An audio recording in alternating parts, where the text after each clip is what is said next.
question of why do we need to think about it? Why do we need an alternative? Is an alternative required? If so, why? And if yes, what form it should take? That's a question that we should ask ourselves. In the next 10 minutes or so, I would like to sort of speak on these 3 points. So, do we need an alternative? For that, we will have to look at, let's take India as an example. I would just like to take India as an illustration and talk about it. Let's look at the question of development in India, and particularly in the rural areas of India, which both the other 2 panelists have worked extensively on. In the development literature, one of the most important points that has been noted with respect to successful cases of development is that all these cases, all these countries, economies, transcended what in the development literature we call as the agrarian question. The agrarian question was transcended through some kind of breakdown of the feudal or semi-feudal land relations by most countries.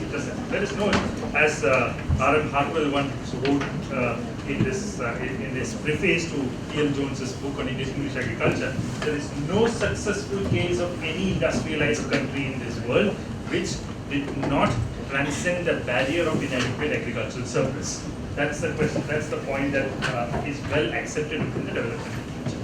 It was true for England, it was true for Germany, it was true for France, it was true for Japan, South Korea, Taiwan, name you have it. Now, one of the fundamental failures of public policy, of state policy in India has been its inability to address the agrarian question. The inability to address the agrarian question is not a very minor point which we can sort of note and proceed. It's a barrier of fundamental proportions. The reason why I say it is linked not just to the fortunes of what happens in the rural areas. The point that Harwell was making was that it is related fundamentally to the future of industrialization itself. What happens with respect to the agrarian question determines what happens in the industrialization sector as well. For example, if you produce more food in the economy, it actually allows you to provide the urban worker who eats food but does not produce food with cheaper food, which allows the real wages not to rise beyond nominal wages not to rise beyond a point to keep the real wages constant. That's point number 1. Second is that the rural areas in most developing countries provides the largest market that is available, a home market that is available in that locality, in that economy, and as a result, the increase of rural incomes from agriculture determine the kind of industrial demand that would come for a backward economy, particularly an economy like India. So one of the most important failures of Indian state policy has been it was unable to implement land reform in an economy, in the Indian society, which meant that the agrarian question stands unaddressed, unresolved in India.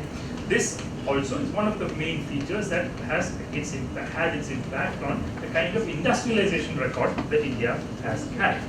Now, even today, if you see the pages, I am a very avid reader of Economic Times, and the most important lesson that I take from the pages of Economic Times is that they are the people who really believe in this idea. They should be. Why should the agrarian question be resolved? It is for a full-fledged capitalist economy to emerge. That full-fledged capitalist economy to emerge requires the resolution of the agrarian question, and nobody is more qualified to speak on the agrarian question as a result than the capitalists themselves. What is the future of capitalism that is hinged on the resolution of the agrarian question? Now, if you look at whether look at Economic Times in the months of May and June and so on, whether the monsoon will hit or not, the blood pressure of industrialists in India is determined by the forecast of the monsoon that will hit the newspapers in the months of April and May. The rural demand continues to be a very important reservoir for whatever little demand the industrial household in India has. That's number 1. There India has been a failure. Second is the question of, I'll take one example, one illustration from outside agriculture, which is education. As per the Indian Constitution, by 1960, we were supposed to achieve compulsory universal education for our children. In 10 years from the promulgation of the Constitution, we were supposed to achieve it. India never had a compulsory education law to begin with. which most countries, which of comparability, most countries which achieved these kinds of successful development, as we call it, also expanded education for their children, eradicated child labor by abolishing it, and instituted compulsory primary education for their children, compulsory education, universal education for their children. India did not have a law of that sort. Even today, the count of child laborers vary according to the definition that you use, but there are crores of child laborers in India who continue to work in small enterprises. India continues to ban child labor only in hazardous industries and not other industries, and hazardous industries, but what constitutes a hazardous industry has been diluted, the definition has been diluted incrementally over the years. So what I'm trying to say is, when we say development alternative, we sometimes think that development alternative is an alternative to neoliberalism that has been implemented, the policies of neoliberalism that have been implemented in India in the last 25 years or so. The problem is that an alternative development policy cannot simply be anti-neoliberalism. It also has to take into account, an alternative has to take into account the failures of Indian polity, the failures of Indian state policy prior to neoliberalism as well. It's not that before neoliberalism everything was fine in India. Everything was not fine in India. That's the first point that I want to make. So usually the alternative to develop the alternative development policy, sometimes there is a disproportionate emphasis on creating policies and which go against the principles of neoliberalism, which is wrong, number one. But at the same time, experience with the last 25 years actually shows that the policies of neoliberalism, hinged on what we call as the Washington Consensus, has been disastrous. Now, what it has done is, where the situation was already very bad, it has basically pushed people and their livelihoods into further poorer conditions in the last 25 years or so. And I want to take two features of this state policy, which have been extremely detrimental to the poor, extremely detrimental to the growth of the economy itself, and then and end my remarks by pointing out these two core elements of neoliberal policy. First is what the world itself has been discussing more recently, the question of austerity. Okay? The question of austerity or expenditure compression, that is a hallmark of neoliberal policy in India. Now, across the world as well, and particularly in India as it is implemented. The idea here is that when neoliberalism got implemented, and this is the link to the first point that I made, when neoliberalism got implemented in India, the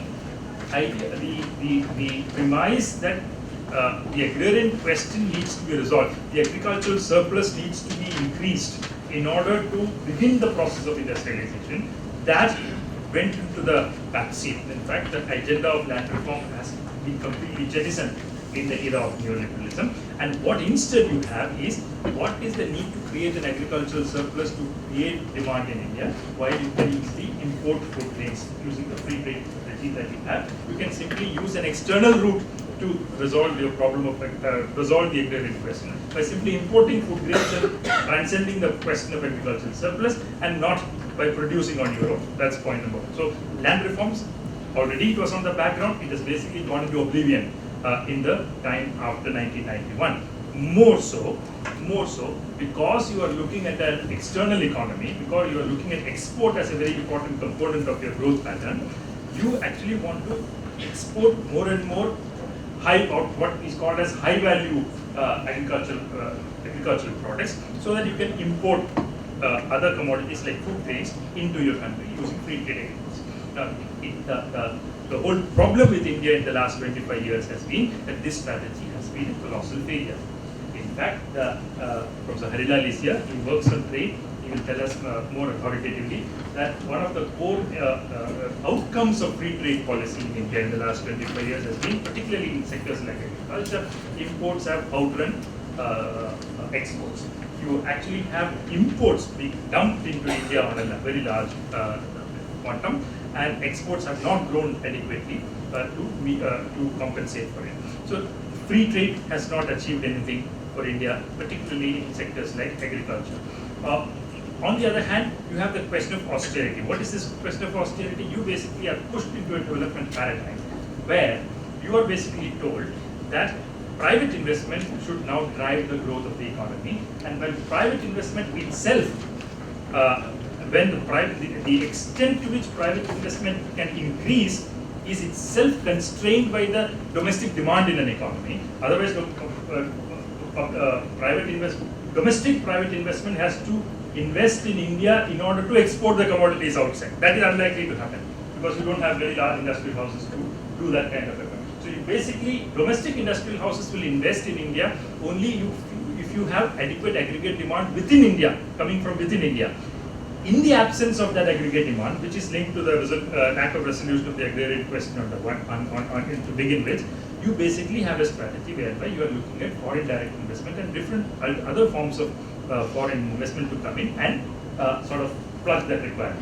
Now, when you look at foreign investment as a primary source of financing your development pattern, one of the most important criteria of conditions that you need to fulfill is you have to give them an element of security to the investment that comes into your country. When you seek to give that security to the investment that is sought to be invited into the economy, you need to provide them with an element of certain indicators that these foreign investors choose or have chosen to judge your economic stability have to be fulfilled. One of the most important indicators so chosen is the fiscal deficit. A country with higher levels of fiscal deficit is considered as a risky country, as a country where investment cannot safely go into make a profit and come back. Where there are government regulations as well, it makes it far more difficult for capital to move in freely and come out freely without paying any kind of tax like the Tobin tax as it's often spoken about. So as a result, you need to keep your fiscal deficit at very low levels in order to invite or entice foreign capital into your country. The fiscal deficit in an economy can be kept under control in two ways. One is a revenue-led strategy, and other is an expenditure-led strategy. If you have good revenue flow from your domestic sources, then it is not required that you cut expenditures in order to reduce your deficit. But on the other hand, if you are unable to tax your rich, if the political economy of your country is such that you are unable to tax your rich, or you have not historically taxed your rich adequately, and your revenues are proportionately lower, India has one of the lowest tax GDP ratios in the world, then you are forced into a strategy of cutting expenditures in order to keep your deficits low so that foreign investors become confident to come in and invest in your economy. Now, this expenditure cut actually further exacerbates the problem of poor aggregate demand that you have in the economy. And it creates low growth, it creates poor number of jobs being it does not create adequate number of jobs in the economy, and as a result, the whole strategy of outward-looking liberalization that has been tried to be implemented in India in the last 20 to 25 years has been facing occasional crises. It has had often, for example, between 2004 and 2009, for instance, it had a peak time. It had a very good time thanks to a set of fortuitous global conditions that existed during that period, but not before or after. In fact, during the 1980s and during the 1990s, the economic growth rates were hardly different in any form. It's like 5.6 and 6.1. So it's not that growth rates really increased in the period after 1991. So austerity has been a very important concern, an element of public policy in India after 1991, which has further exacerbated the already existing conditions of poor aggregate demand in the Indian economy. Point number one. Point number two is, thanks to this austerity policies, thanks to this policy of expenditure compression, a question that was posed to me in the morning, one of the features of social policy, I'll take another illustration from social policy, which is the movement from universalism to targeting. That is the next, that is an associated step which has followed the expenditure compression.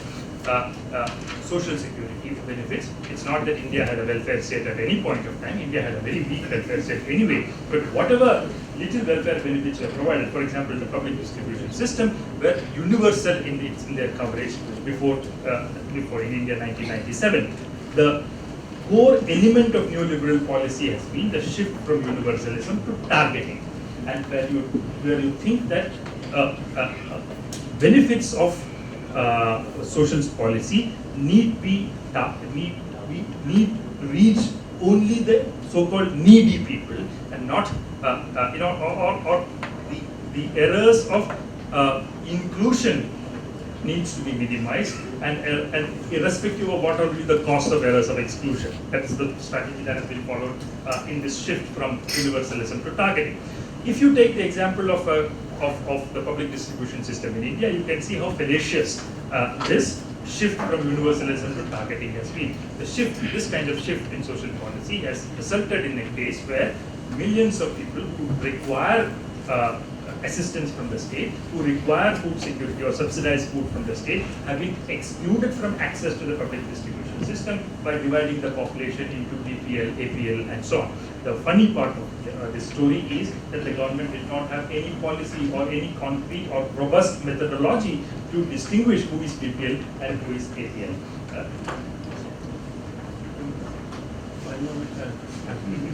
So, this is conference policy.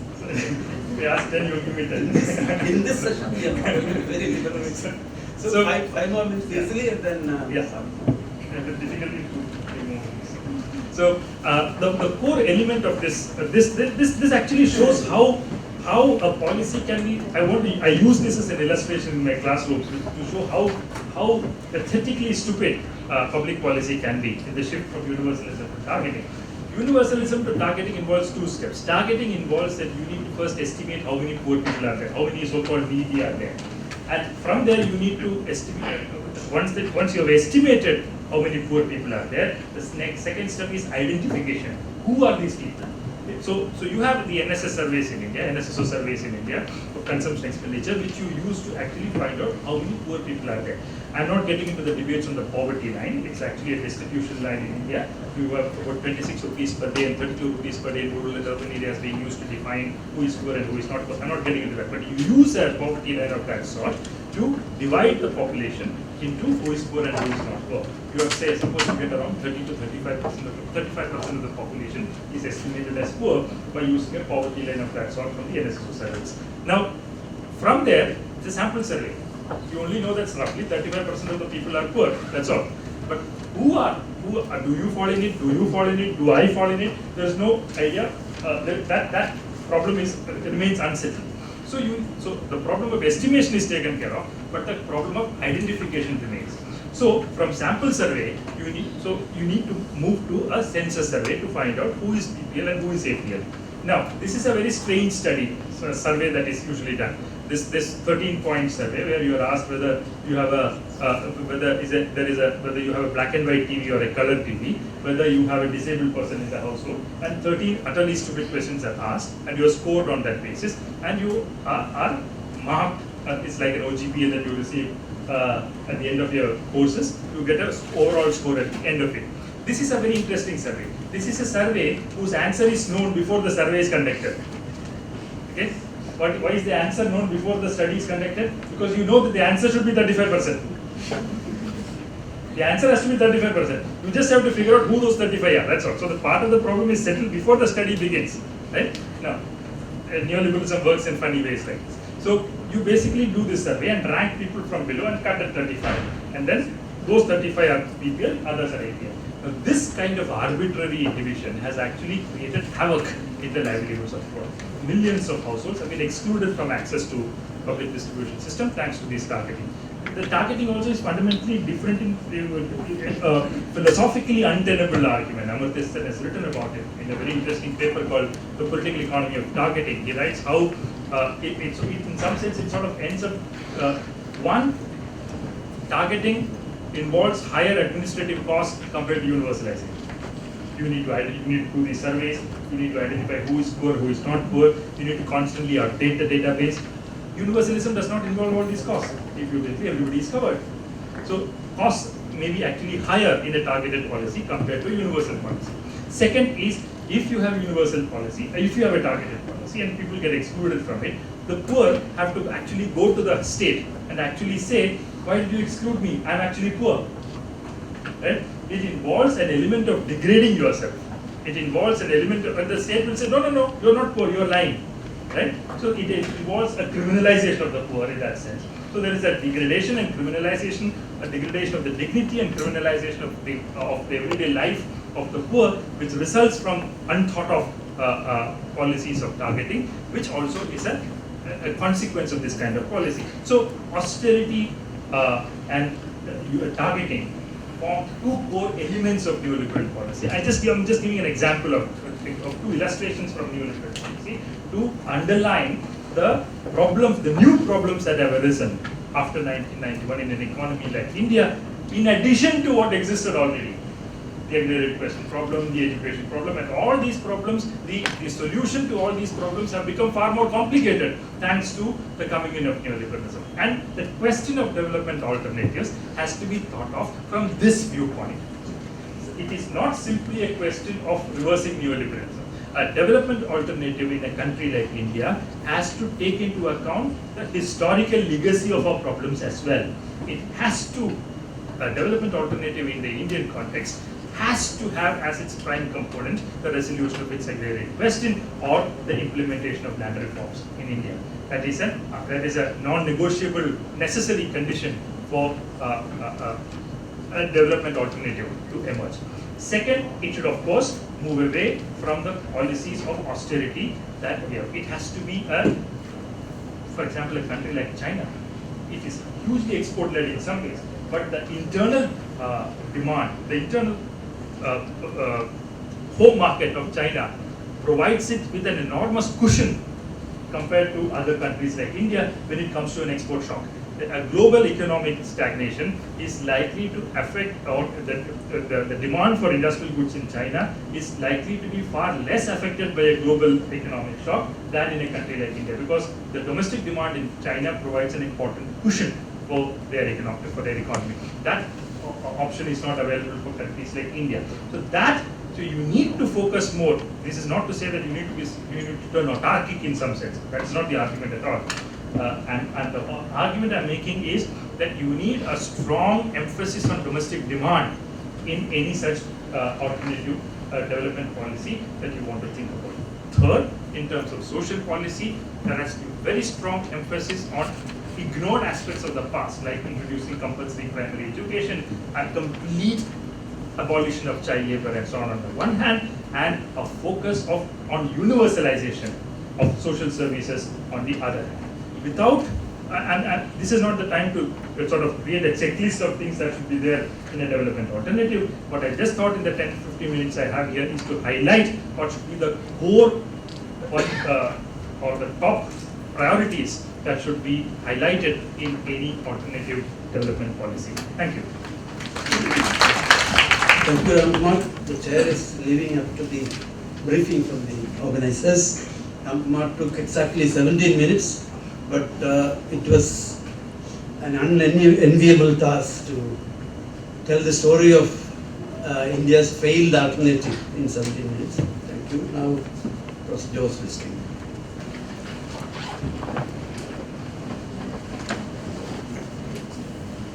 Friends, distinguished dignitaries of the dais, I must make a confession.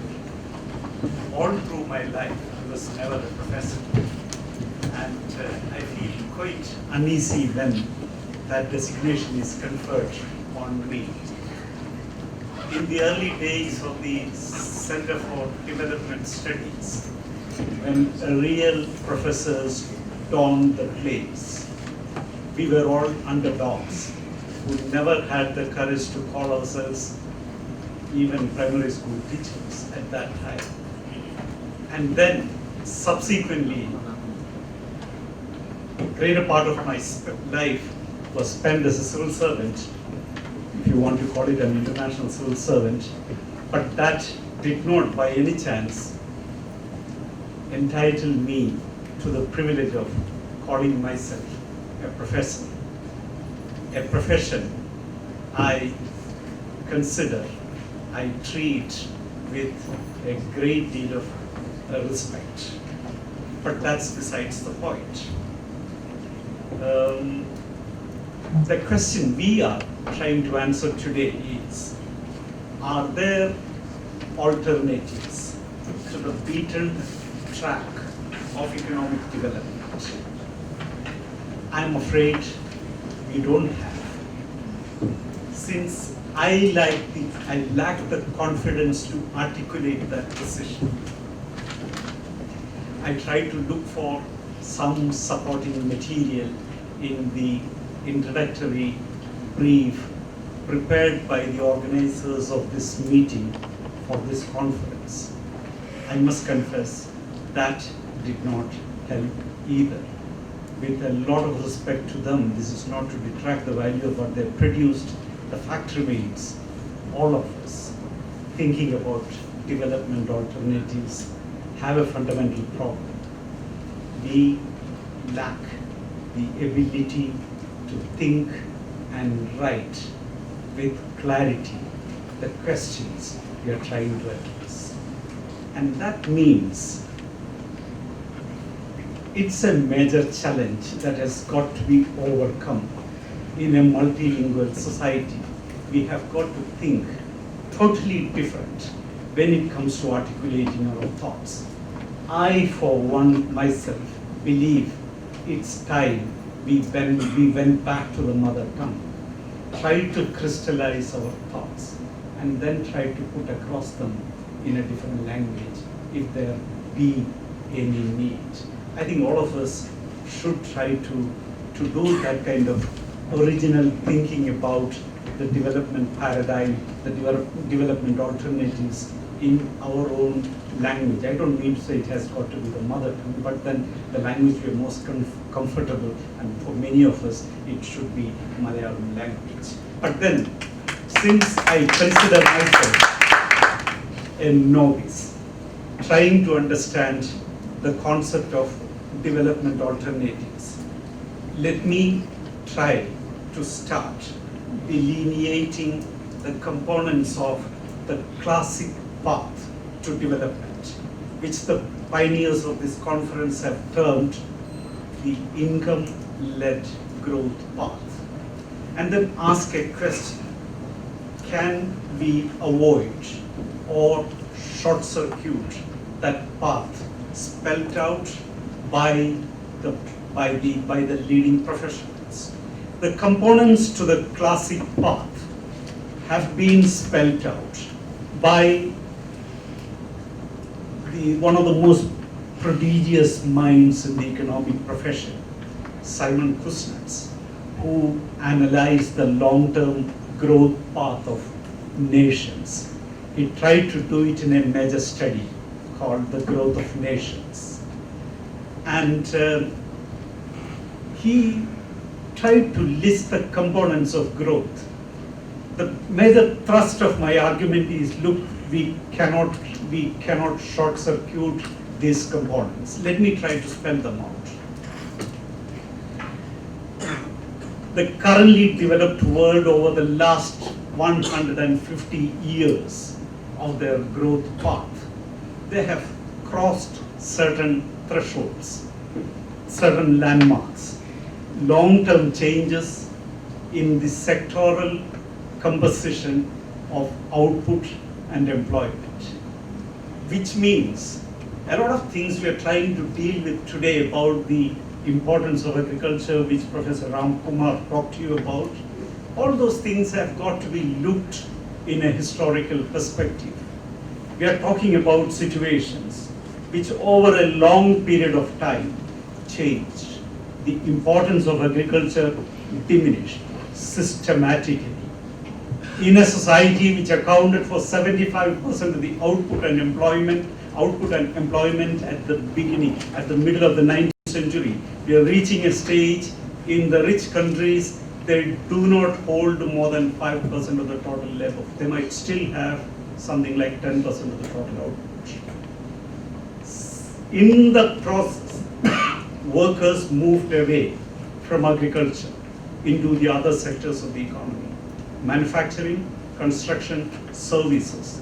They were distinctly marked by high productivity rates, and the product per worker in agriculture fell short of the productivity rates in all these modern sectors of the economy, which is what led to the kind of huge migratory movements the largest migratory movement in history, which Galbraith called, was urbanization.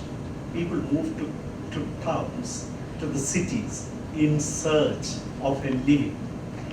It came against the background of deprivation which took place in Western countries. The kind of deprivation we sort of witness in our countryside.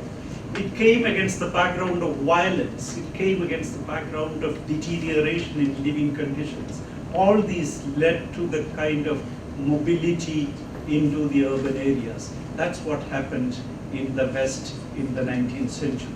And that's what led to what people subsequently called the social question of Europe, something which was precipitated by the fallout of the Industrial Revolution. Again, let's not go into that. The fact remains, over a period of time, the sectoral composition of output changed, sectoral composition of the labor force changed, but then at the end of it, it turned out to be beneficial because all those people who migrated to the urban areas during the period of the Industrial Revolution witnessed unprecedented increase in their prosperity levels. But then there is a hidden dimension to that. That path to prosperity was littered with blood and sweat of people, something which we conveniently ignore. Things we talk about the social question, the kind of misery, anguish which millions of people were put to, which culminated in many world wars, but that's besides the point. The fact remains that path to prosperity was traversed through blood and sweat of millions of people, not just in Europe, but in the colonies too. We all paid a price in that process. But in the end, the system triumphed.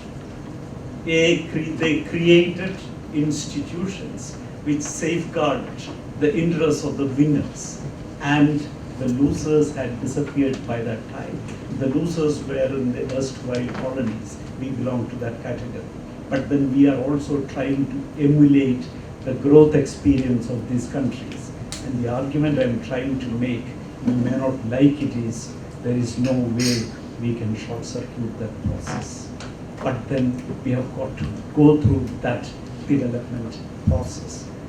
At best, I'll keep on rubbing this point, we can accelerate the pace through specific targeted policy interventions.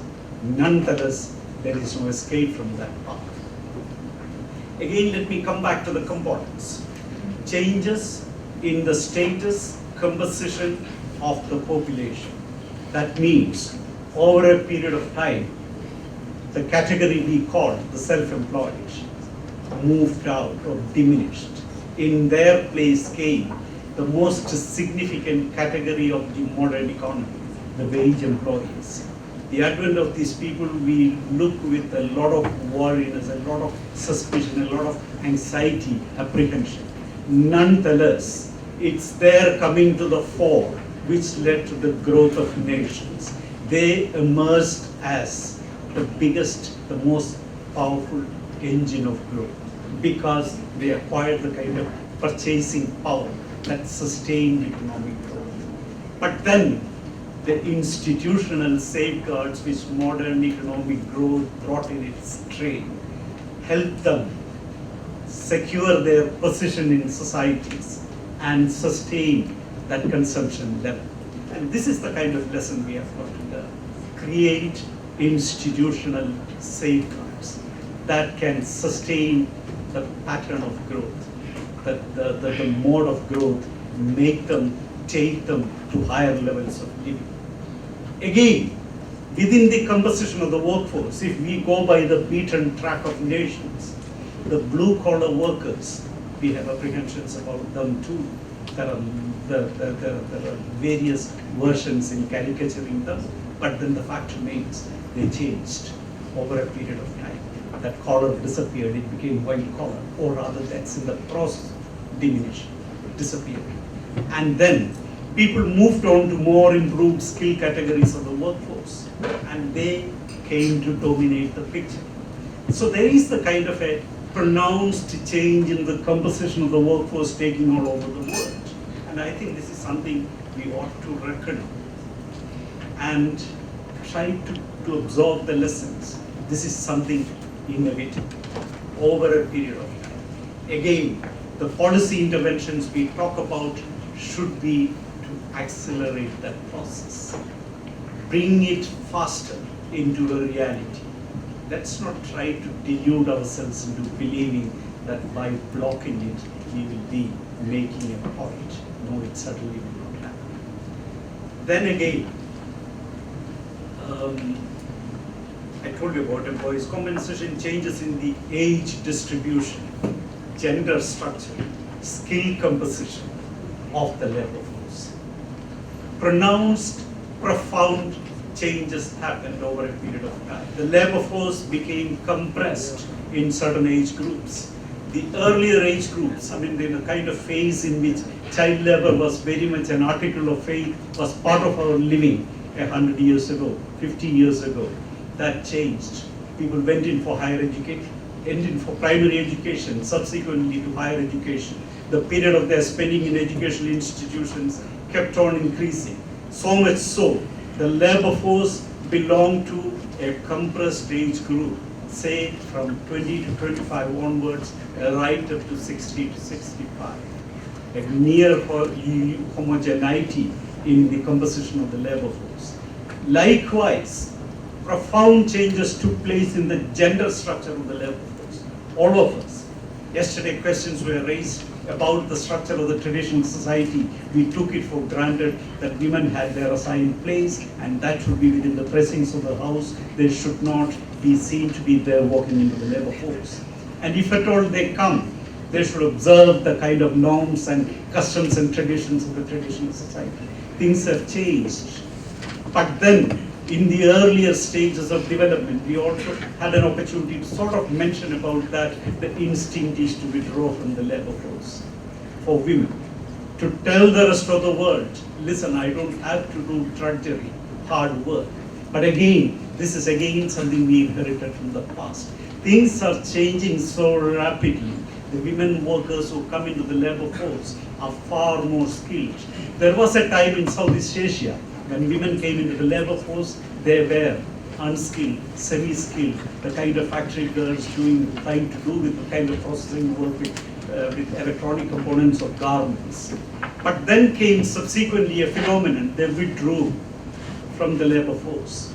And the next generation, lesser in number, turned out to be much more advanced in terms of skill formation. Both men and women entered the labor force as equal partners in many societies. That's why development has got to be viewed with a certain amount of composure. Change is underway. It may not happen immediately, but certainly when the new skilled labor force comes into the workplace, they're not going to be treated discriminatorily. Certainly there is going to be a great deal of equanimity in the pay structure. The kind of disparities, discrepancies we loudly complain about, it's certainly not there in the West, it's there up to a point. But then my argument is they're in a much better position as sellers in the market, controlling the market, determining, demanding, deciding on their time and pattern of deploying themselves in the labor force. All these are decided by people who enter the labor market. Pronounced changes are underway, and I think we should take that on board again, view them with equanimity. All these underscore the point that we should be relaxed about challenging the conventional mode of development. Again, let me repeat, we should be aiming to accelerate that process rather than preventing it or even trying to short circuit it. I talked about the primary, then again, visible changes happening with regard to the entry of workers into new domains of employment, technical, managerial, professional cadres. As skilled workers, they're increasingly entering. And there is this talk of technological displacement going to happen in a big way. But then demography will take care of it also, in the sense in the long run. we probably don't have to worry about giving employment to all those people. But then the point to be emphasized is society has got to give a lot more attention to creating institutions that will bring in distributive justice, bring in institutions that will take care of the interests of all those people who are there in the labor force, who have gone out of the labor force, meet their consumption requirements, their long-term social security requirements. These are the kind of challenges which your generation will have to address, say 10 years from now. Once people come into the labor force, how on earth are we going to ensure secure living to them, whether they happen to be working or not? Can the society provide for that? If the society ever says that we cannot, one way or the other, we have got to make sure that the resources are mobilized sufficiently to make it happen. Otherwise, we again go back to the explosive times of the past where inequalities will simply create situations which will be well beyond control. Therefore, institutional safeguards have got to be worked together by all people. The point I want to say is that we cannot opt out of this growth trajectory. We can say that, look, this is not our idea, it's going to bring in a whole lot of problems, it's going to bring in ecological imbalances, but then this is where again the policy interventions come. We are, with the hindsight of the lessons of history, we are in a much better position to say, look, this is the kind of path we can avoid. This is the kind of control we can exercise. This is the kind of safety we should opt for, and not a blanket adoption of the sweat and blood path which the West took towards prosperity. We have the discretion to choose the most optimal path. I still repeat, our room for maneuver is limited, but then there's something we can take the whole society forward. Where the emphasis has got to be on redistributive transfers, making it possible for all people to become beneficiaries of that process. And this is where I think in Kerala, we are not, quite apart from our usual tendency to brag about developments here, distinct, discernible progress has been made by way of in creating the climate for an inclusive approach to growth, making it possible for people at the lower, traditionally of the lower rung of the society, to be inducted into educational mainstream, into the provision of reasonably good quality health care through public expenditure, the medium of public expenditure, which made it possible for us to move forward. We also created institutions that secured the interests of people in the world of work. From all these things, it's a question of moving slightly, a short step forward, perfecting these institutions, which can secure the interests of all people in the world of work with appropriate institutional safeguards. We had the opportunity to talk about briefly yesterday, but then my point is, let's not undermine the regulatory regimes and the institutional safeguards. Instead, try to strengthen them. That is where we are going to move forward and the dreams can be fulfilled. Thank you. It's almost time for the valedictory address. K.V. Kannan is here, and the organizers were insisting that we should have at least 20 minutes for discussion. So we should have discussion, and after that the valedictory address should get enough time. So I will have to be very brief, and in fact we cannot accommodate 3 presentations on development alternatives in such a short time. I will just pose one question in the context of these 2 earlier presentations, and probably, I believe some of these issues you might have discussed in the earlier sessions as well. In fact, Ramakumar was trying to explain how and why the Indian attempt to develop an alternative failed. He showed in such a short time how India failed in developing an alternative route to capitalist development. And Dr. Jose, starting from the world economic picture, explained how difficult and challenging it is to have a kind of alternative in the third world context. Now, the question I would like to pose in 5 minutes is this. If the world system is so hostile, if the national policies are very hostile and difficult, then how are we going to think about alternatives at the level of states, provincial governments and local governments? We will have to work with local governments, local communities. We will have to work with cooperatives. We will have to work with state governments. And given such a hostile global environment, given such a hostile neoliberal policy environment at the national level, how are you going to work with state governments? Can we think of alternatives at the level of state governments or local governments? And what kind of alternatives possible? Now, as Jose was mentioning towards the end of his lecture, as far as alternatives are concerned, we need not start from clean state, at least in the context of Kerala.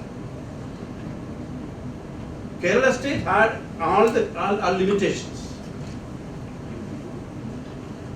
We were operating under the cover of colonialism. We had to work within the limits of Indian Constitution. We had such limitations. In spite of that, we were trying to evolve an alternative, and it's very clear that this alternative worked to a significant extent.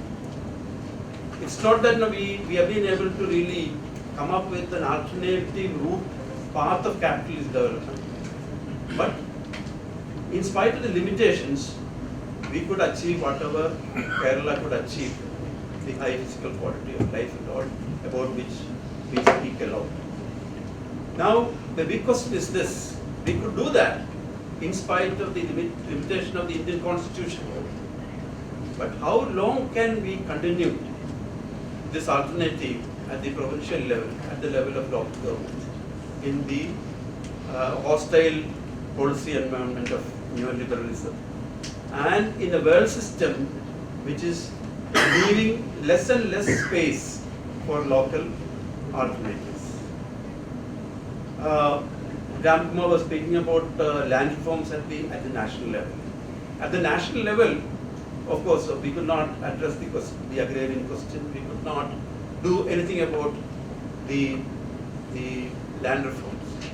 But in Kerala, we had a successful land reforms. There were limitations. There are limitations even now remaining. And in the area of labor, in the area of other welfare policies, we could do certain things which resulted in the kind of advantages that we are currently having. But in my opinion, the challenges that both the other speakers spoke, the challenges that are coming from the world economic scene, world system, and the challenges that are coming from the neoliberal policy framework at the national level, it's going to make the possibility of continuing with Kerala kind of alternative more difficult. Take the case of the present crisis of Kerala economy, the crisis in the in the plantation sector, the crisis in the agricultural sector in general.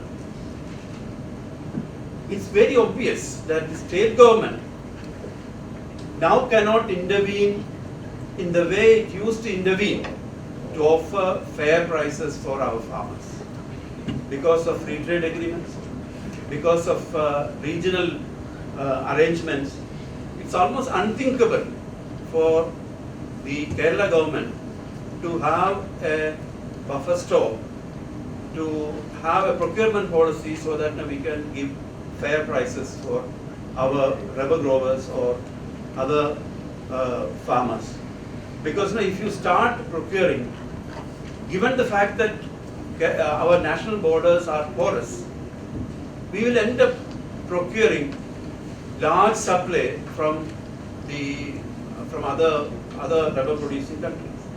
For example, Malaysia, Thailand, those countries are also facing the problem of lower prices. And they are trying to export, and they are subsidizing and exporting. And if we are procuring, then we will end up procuring all the rubber that is coming from those countries. Then take the case of labor. If we are very keen to protect the interest of our cashew workers or the workers in the traditional industry, it's not going to be as easy as it used to be earlier. Because capital is much more mobile than it used to be earlier. Now, the Kerala capital, cashew capital, has already moved to Singapore and Africa. Earlier they used to move to Tamil Nadu. Now they have become much more mobile. Capital is mobile, industry is moving out of the country. Same threat of mobility of capital is there in the context of most other industries. So it is extremely difficult to have interventionist policies in isolation, because the neoliberal conditions are making it difficult for a panchayat, for a local government to be successful in evolving alternatives. This is true of many other prices, many other sectors, where the room for intervention is getting limited because of neoliberal environment, because of international trade agreements, because of other agreements into which India is entering into. So we are going to face a major crisis. We used to be very proud that we have made an alternative, and we have the model of public action, collective action, long drawn out struggles through which we developed an alternative which was not a small achievement. Compare with the recent developments in Latin America, for example. We were all very proud of Brazil, Venezuela, and many of those Latin American countries. And we were thinking that Latin America is rising as a major alternative. Not of the socialist type, but countries which remain in the capitalist framework, in the framework of democracy. They are coming up with alternatives. That was the hope, and that was being celebrated all over the world. But all those experiments are facing reverses. They are being challenged now. But compared to that, if you take the long period of Kerala's alternative, we can be proud of what we have achieved. We have been able to sustain this alternative in spite of the constitutional limit, in spite of the fact that we were forced to work with the markets, in spite of the other kind of hostile environment. We could achieve certain things, but it's going to be more challenging now.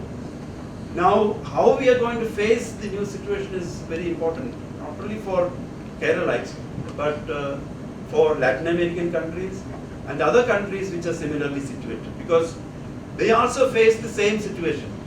A hostile world economic system, neoliberal policy framework, then different localities, small regions are trying to develop their own alternatives, their own ways out, their own ways of protecting minimum decent living of the citizens of such regions. But my point is this, I'll just conclude by saying this. Kerala had to earlier also work with hostile environments.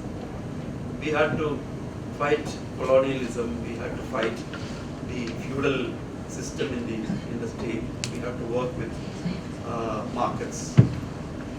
In spite of such very hostile economic conditions, Kerala could evolve, Keralites could evolve appropriate, timely strategies of collective action, public action.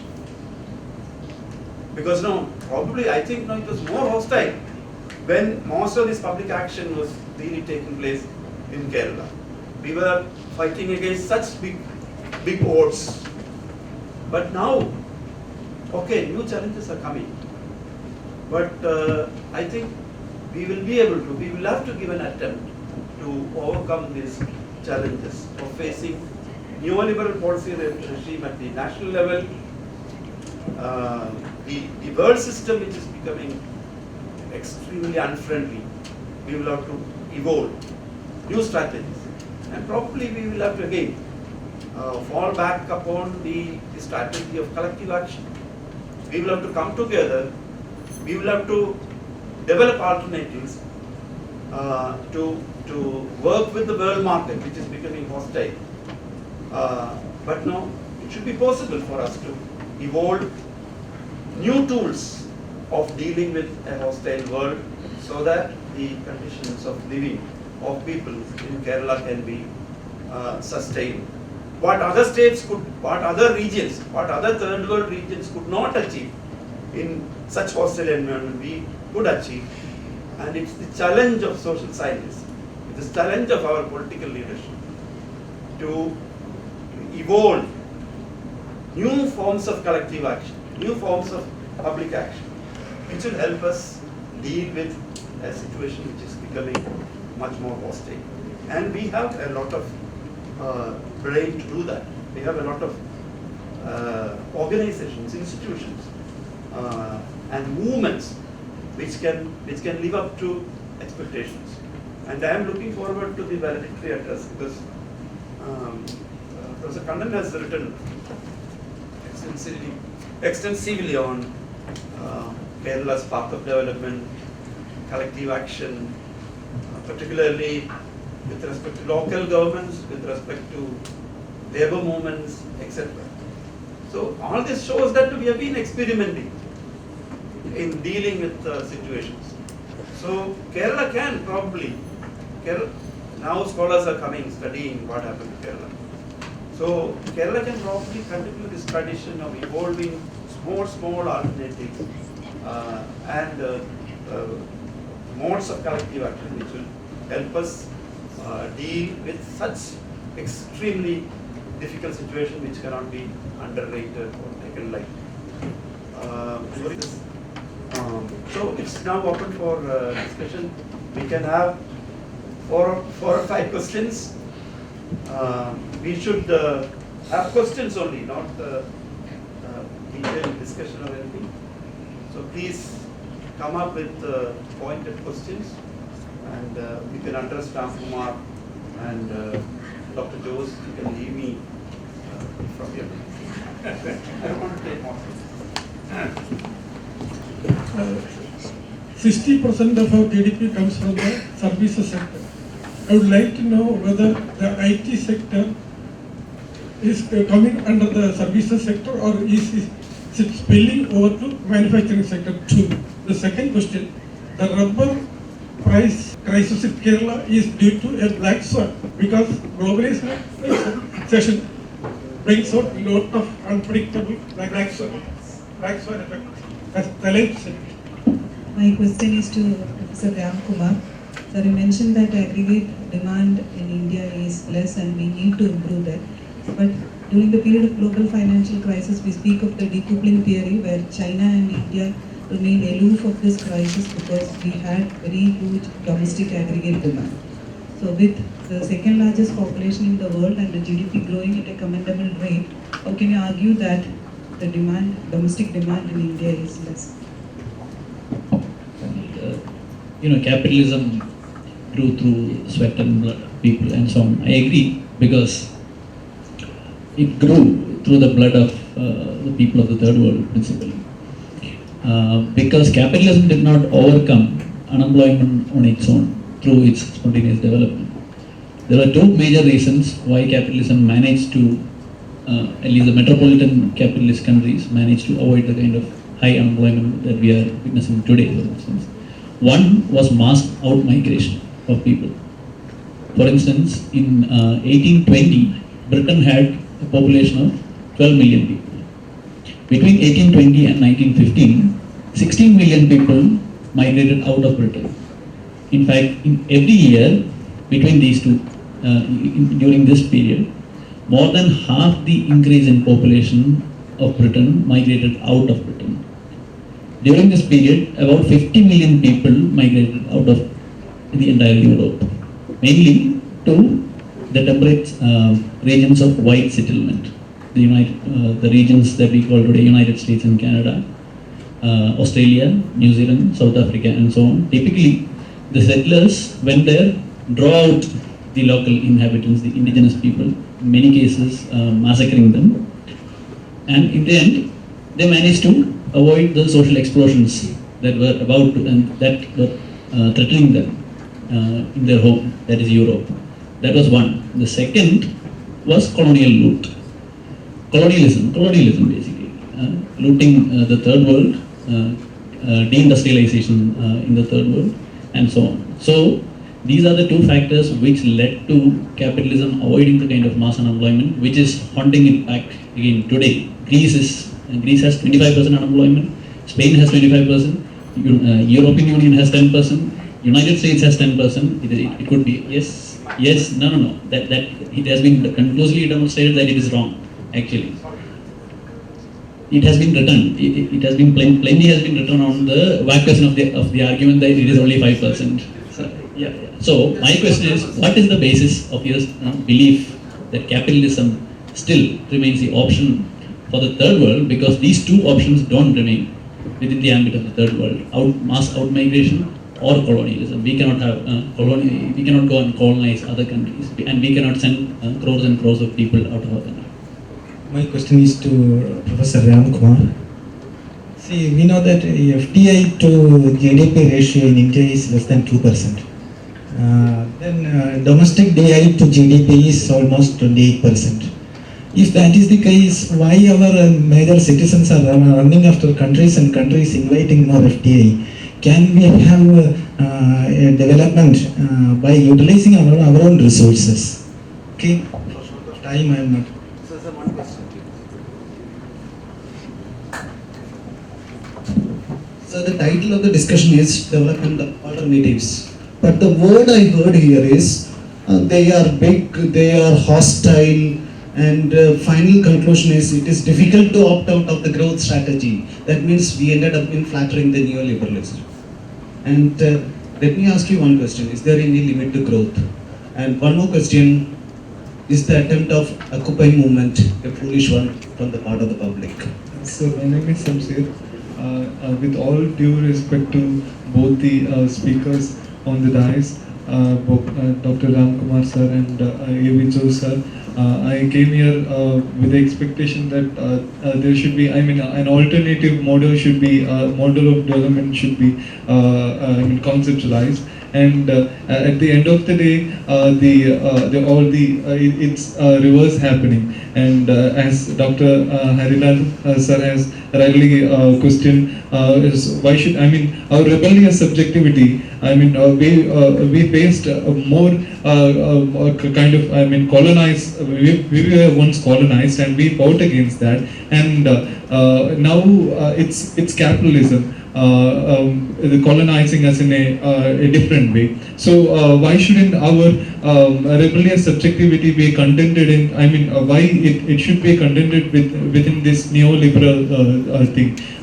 As Marx says, the life becomes a means means for capitalism and not an end in itself. So how should you? I mean, and one more thing, sir, to Aviso, sir, you said about it should be the institutions should be proliferated. When institutionalism happens, bureaucracy comes into power. Bureaucracy's power become more hardened, and when bureaucracy comes, a kind of iron cage. I mean, it's called by Max Weber as an iron cage thing. So it ends our human values. That's.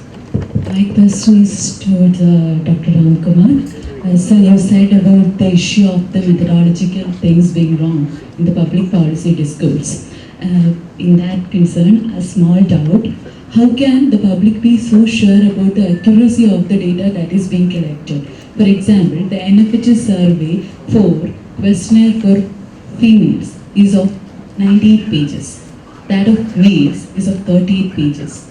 So you are asking questions to those people at least continuously for 1.5 hours. So I just need to know, how can we be so sure about the accuracy of the responses? Let me first address the elephant in the room, which is that why didn't anybody speak about alternatives? I thought I spoke about. I thought Joe spoke about alternatives, but people don't appear to think that we spoke about alternatives. That appears to be the dilemma here. And see, the problem here is there is no alternative which is black and white. There is no alternative which is which I can give you from the pocket. Okay, take it from tomorrow. You have this. I can't. And that complexity has to be respected. That complexity has to be appreciated. Let me add one more thing.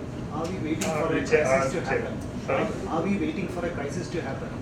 Then we will think of alternatives. No, I don't know what I'm waiting for. But the point I'm saying is, whether we have a crisis or not tomorrow, whether we are going to have a paradise tomorrow or not, I don't have an alternative from my pocket to give anyone.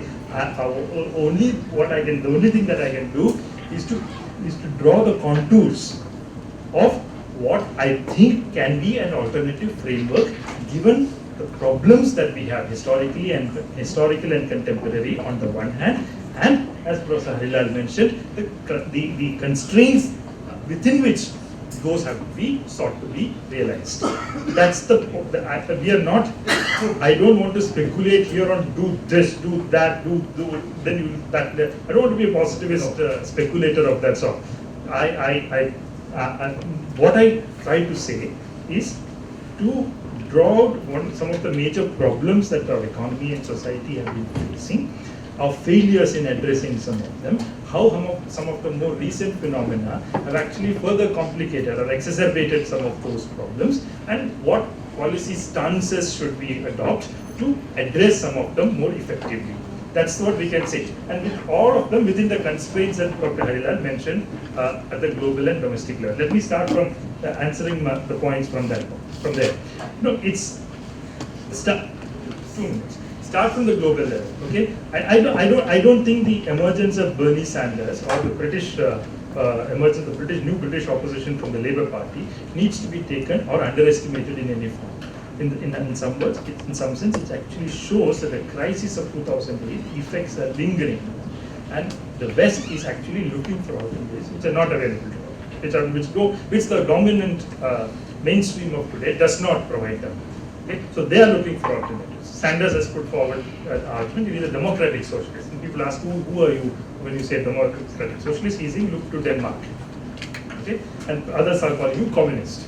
Okay? Now so even there is a confusion. First, let's decide whether he's a communist or he's a democratic socialist, which used to be called social democracy at one point of time. Now, there again, the discussions are going on as to what is a better alternative. Latin America appeared to offer a solution to us, but then Latin American experience appears to be failing as we go by. So there is a crisis there.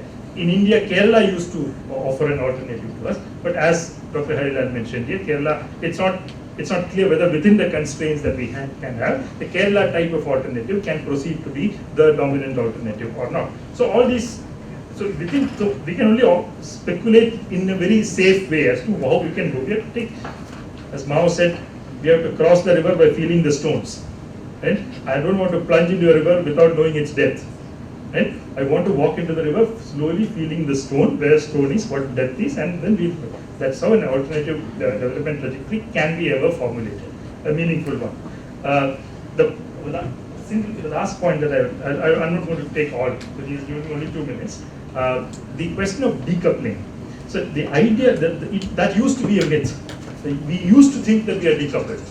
When the global economic crisis came, and we sort of appeared that we are sort of escaping the immediate impacts of that crisis, the argument was that we are decoupled from the global economy. Our banking sector is public, and hence we don't need to worry beyond the point. But then, as soon as it struck us that exports are drying up, as soon as it struck us that incomes are falling, the kind of software exports that we were having at that point of time are stagnating, not growing, which is affecting demand internally, we thought of fiscal stimulus package. So between 2009 and 2011, we escaped the worst of it by having a very powerful fiscal stimulus package. But then that left our fiscal deficit at 6%. So when Pranab Mukherjee changed and Chidambaram came, he sought to cut expenditures from 2011 onwards. From 2011 onwards, every year we have got a cut in public expenditure. That is showing up as a lower deficit, and that is also showing up as lower growth rates. So it's not, and on the banking side, what is actually catching up over a period of time is actually all the bad debts that you accumulated during the period of your boom. It turns out that the boom period was actually very powerfully debt financed, and the negative impacts of that debt-led growth pattern is actually chickens are coming home to roost as of now. You can look at it, look at Vijay Mallya, you can look at NPS and so on. How that pile-up of debt is coming back to haunt us now. So decoupling, I don't believe we were ever decoupled. For a while we escaped the proximate impacts of the crisis, but I don't think we ever were decoupled.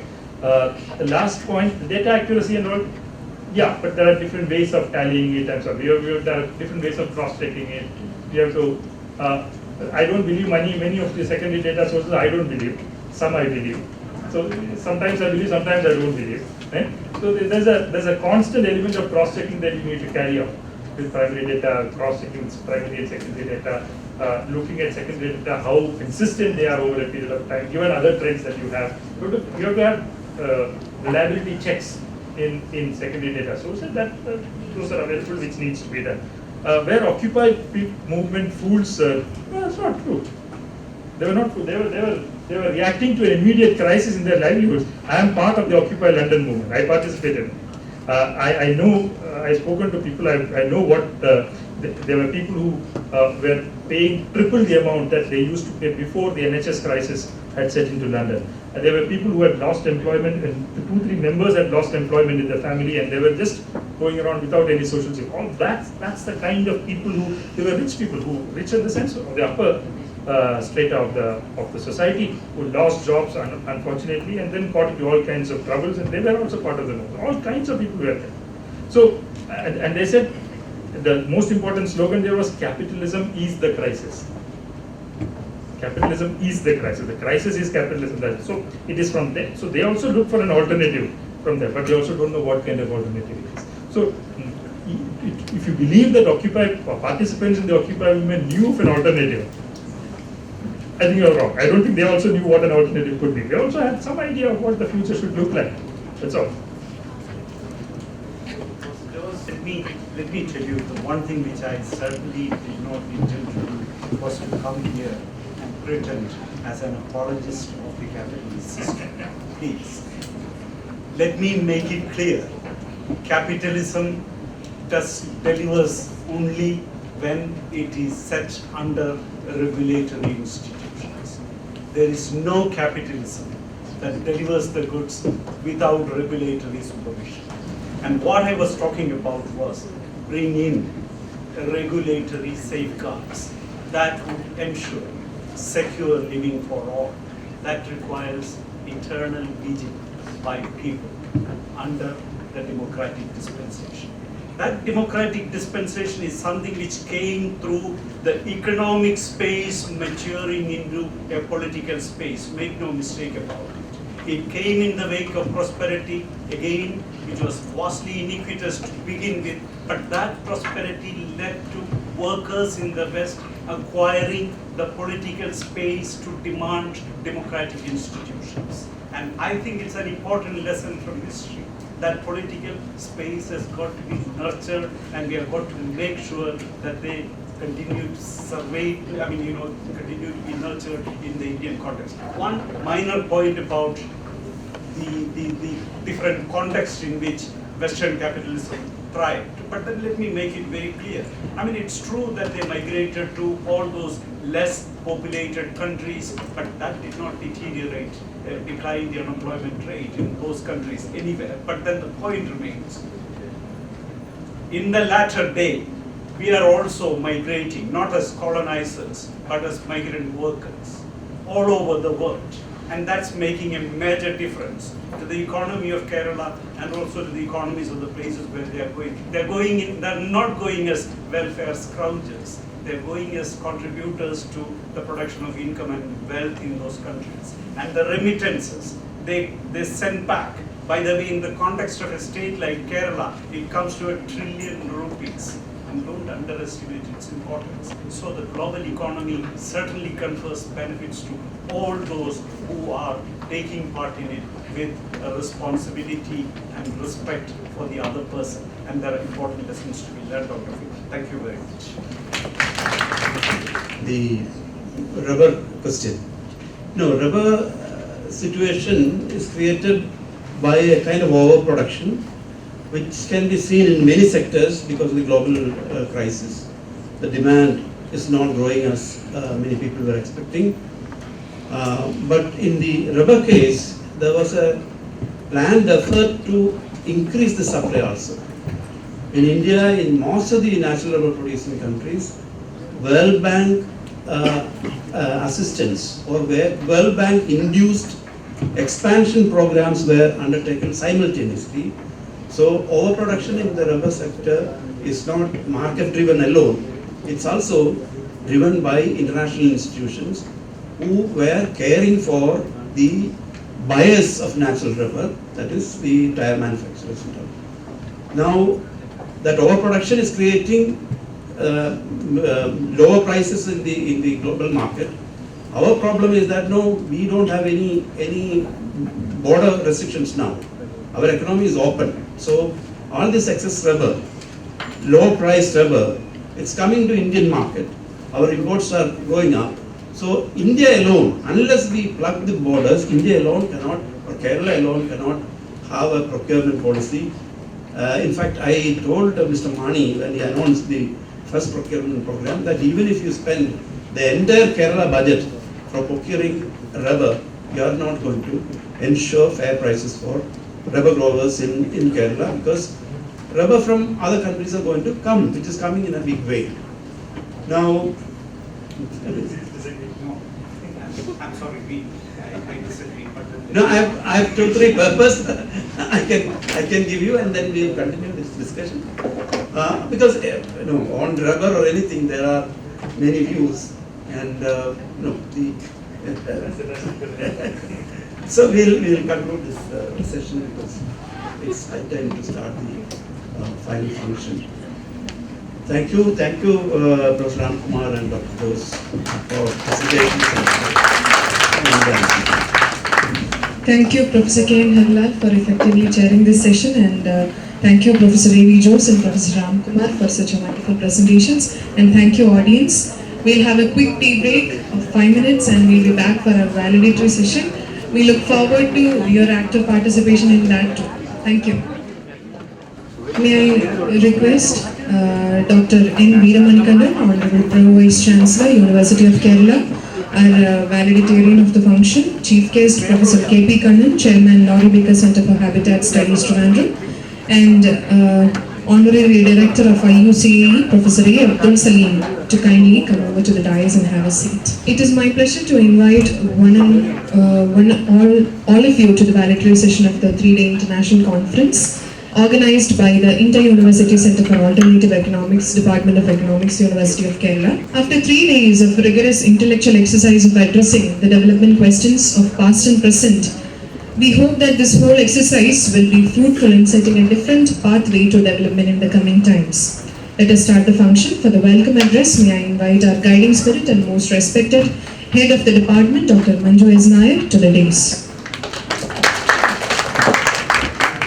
Good afternoon, everybody. Respected Chair, Dr. M. Honorable Prof. Vice Chancellor, University of Kerala. Respected Dr. K.P. Kannan, Chairman, Lord Center for Habitat Studies. Professor Abdul Salim, Honorable Director of the Center. Other respected teachers, friends, and dear students. 3 days of discussions, deliberations, and debates on alternative economic ideas, philosophies, and everything is now over, and we are now moving on to the valedictory sessions. To chair this session, we have with us our most honorable Pro-Vice Chancellor of University of Kerala, Dr. M. Veeramanikandan. Now, Veeramanikandan sir is also the chairman of the Executive Council of the Indian University Center for Alternative Economics. He was with us, guiding us in all aspects, right from the conception of these ideas. Now, conceptualizing this idea of IUCA to this first event of inaugurating the center and this international conference. Now, he was chairing the session, the inaugural session also, where he spoke on the necessity for framing alternative economic policies which suits the diversity of culture, diversity of countries, diversity of spaces, etc. Now, we are very happy that and fortunate that Dr. Veeramanikandan is here. And on behalf of the Department of Economics and the Center, I extend you, sir, a very warm and respectful welcome. And for the valedictory address, we have a very noted economist, internationally renowned economist, Professor K.P. Kannan. He was member of the Kerala Public Expenditure Review Committee during the period 2005-11. And he was the expert member in the Technical Secretariat of the World Commission on Social Dimensions of Globalization, constituted by the ILO Geneva. He was professor at CDS and is a member of the editorial advisory boards of 2 international journals, that is the International Social Security Review and Globalization, and 3 national very professional journals, that's the Indian Journal of Labour Economics, Indian Journal of Human Development, and Labour and Development. And his areas of interest or specialization, as we know, are labour and development, poverty and development, and environment and development. And he has written extensively on Kerala's development, past development trajectories, etc. And we have the very apt person for delivering this valedictory address. And on behalf of all of you, I welcome Professor K.P. Kannan to this program. Now, we have with us our honorary director of the center, Dr. Abdul Salim, who is behind the center and the whole event. Welcome, sir, to this function. And Siddiq, Mr. Siddiq, who is the faculty of the Department of Economics. And he will also be giving the rapporteur's report. Professor noted economist Samir Amin promised to come over here, but because of his ill health, he is not able to turn up. However, he has sent his full paper 2 days back. I think they will be briefing you on the contribution of the ideas of Professor Samir Amin. And I would like to welcome all of you, our senior professors, our teachers, and dear students to this program. And the last session was we had a very heated discussion on the development of alternatives, and people were very much agitated. When we were having the tea, they were asking us the question, do we have an alternative? We are also worried about that. Now I think we have a sense of uneasiness in our mind. Do we have an alternative? And this spirit itself, this uneasiness itself is a positive note, I hope so, because we'll think, we'll read, and we'll understand more on the subject, and I'm sure that we will have small alternatives. As Harilal was saying, Kerala has always been a model in several respects, and we feel that, and we are sure that our center will also be contributing to the evolution of such alternatives in development. So once again, I welcome all of you to this program. Thank you. Thank you, ma'am. Dr. M. Veeramanikandan, Honorable Pro-Vice Chancellor of Kerala University, has been very supportive to the whole idea of this center, and we are very indeed fortunate to have him as the chair of this session. I invite you, sir, for the chairperson's address.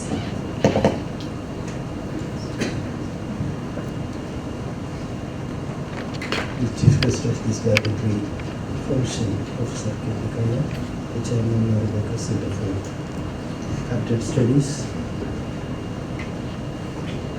Dr. Manju S. Nair, Head of the Department of Economics, Professor Abdul Salim, Honorary Director of UCE,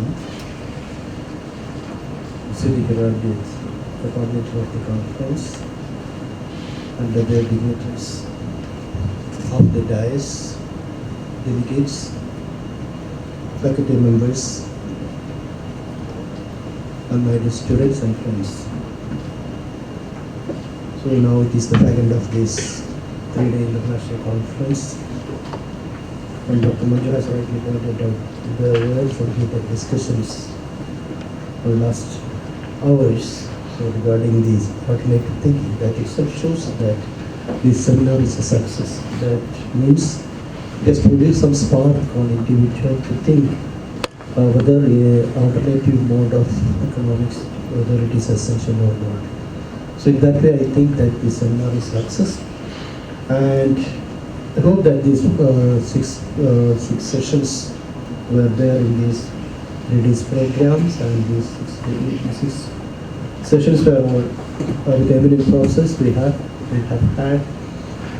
And definitely, I hope that this 3 days program have produced some spark on it and think in a different way. So rather than thinking in a conventional way. So in this context, I feel that, and I congratulate the organizers, Dr. Professor Abdul Salim and Dr. Siddiq Rabiat and his faculty members who are the organizers of this seminar. And I do wish some beautiful thinking or alternative thinking that may arise from the part of the researchers and others who are in the field of economics. I wish all the best. Thank you very much. Thank you, sir. Mr. Siddiq Rabiat, the conference coordinator and faculty of the Department of Economics, has been the dynamic person behind its organization alongside Dr. Salim to present the rapporteur's report and also to present the message of Professor Samir Amin. May I invite you, sir, to the dais. Thank you very much, everyone. Good afternoon. Respected Chair, Dr. N. Veeramigam, and valedictory speaker, Professor Amin, and other dignitaries on and off the rise. Actually, we already came to the back end of the program. So my task is to basically reflect on what is actually we had in the course of the last 3 days, and we, of course, without any doubt, we have actually had some sort of illuminating ideas and disagreements and agreements on different directions. And in that context, it is actually while we were actually formulating the very title itself, that is the development question in a developing economy, is in fact actually in my mind is actually served its spirit, because it is basically emanated a certain sort of questions, and which is actually moves out to the very single fit development or whatever sort of neoclassical understanding or mainstream understanding. So in that sense, at least we are now recognized that there is actually the empirics or the reality is actually not fit in the theoretical understanding which we have, or we are actually employed to basically reflect on different issues in the society. So in that sense, we feel that this entire program, or in the entire program which we conducted, is actually say something which is very, very relevant. So I now come to my task, that is to report about the program, and we had actually an excellent speech, 2 excellent speeches in the inauguration. That is first one is delivered by Professor Ramakumar on the discipline of economics and the quest for alternatives, and the second speech was by Professor Patnaik on the globalization and development on democracy.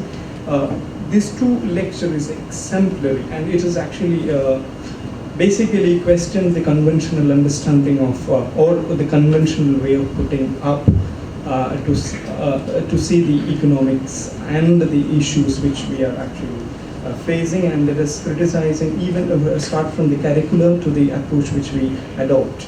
Then Professor Patnaik had, I'm actually, because of the time limit, I'm actually not going to the details of the presentation, which will be anyway printing and will circulate all the participants. In the second day, that is started with a technical session, which was chaired by Professor Prabhat Patnaik again, and Professor Josh was given an excellent speech on development experience of Kerala, some strategic choice for the future, and he was actually talked about the historical evolution of the very idea of Kerala strategy or whatever, which we discussed since 76 onwards.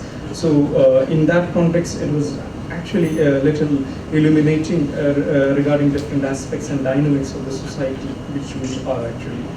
And then Professor Dr. A.P. Sriraj and Subin Dennis also reflected the new changes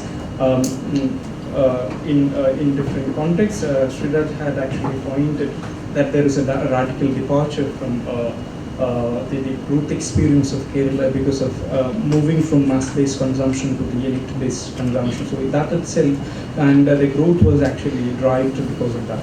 So which is actually a very, very, very interesting result from the NSSO survey. And Mr. Subin also had his own version of the development experience, which is actually people-centric rather than the other sort of understanding. Then in the second technical session, we had a discussion, excellent discussion by Professor Padmini, and she was she referred to the case that actually the larger section of the society was missed out from the very idea of the development and the endeavor of development, which is women. And she was pointing to cases. One is ASHA workers, and then the other Anganwadi plus the para teachers cases, and which is in fact illuminated a lot of different perception on how the marginalized sections are actually missed out from the mainstream understanding of development. Then we had 3 presentations in that session.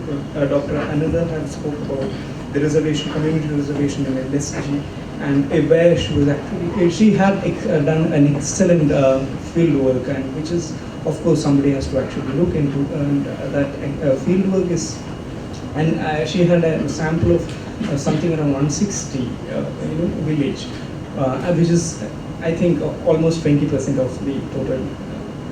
So in that sort of a big sample, which in fact had relatively very, very telling results about that sort of understanding, especially the community reservation, and whatever her conclusions are all actually some sort of idea which we have to actually carry forward on when you talk about the LSD and other things. Then Dr. Christabel also had a presentation on the common food resources context, and it is also very illuminating. And unfortunately, we couldn't have that third presentation because of some other reasons of the center.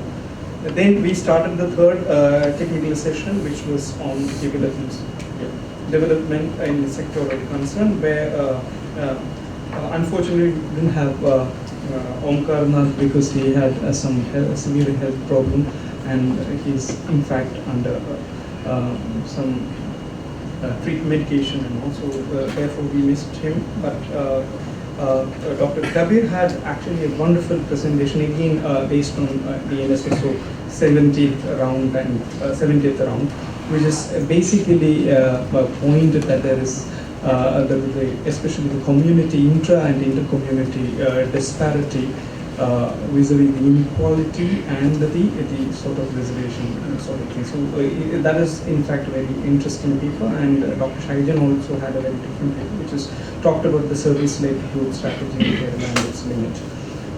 And the fourth session was in fact, I would say, very, very vibrant, because we had 8 papers which discussed about 8 different angles of 8 different issues.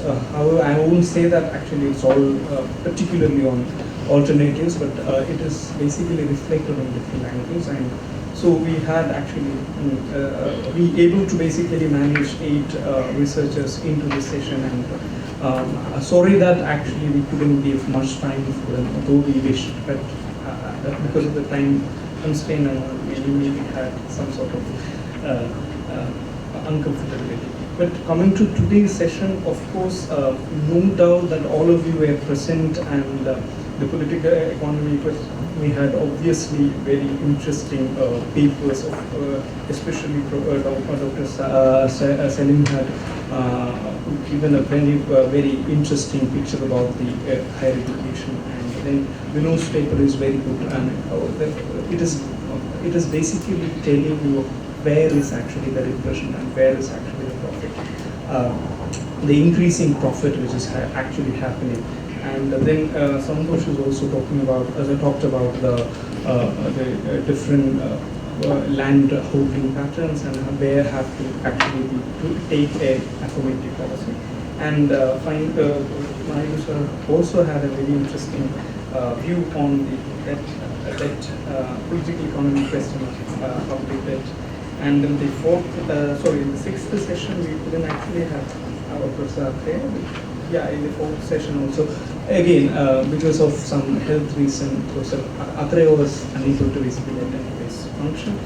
However, we managed with Professor Mulkul, and she had done a wonderful chairing session, and there you had actually two presentations from Dr. Nabil Nair and the other from myself, which is also, I feel, conveyed something.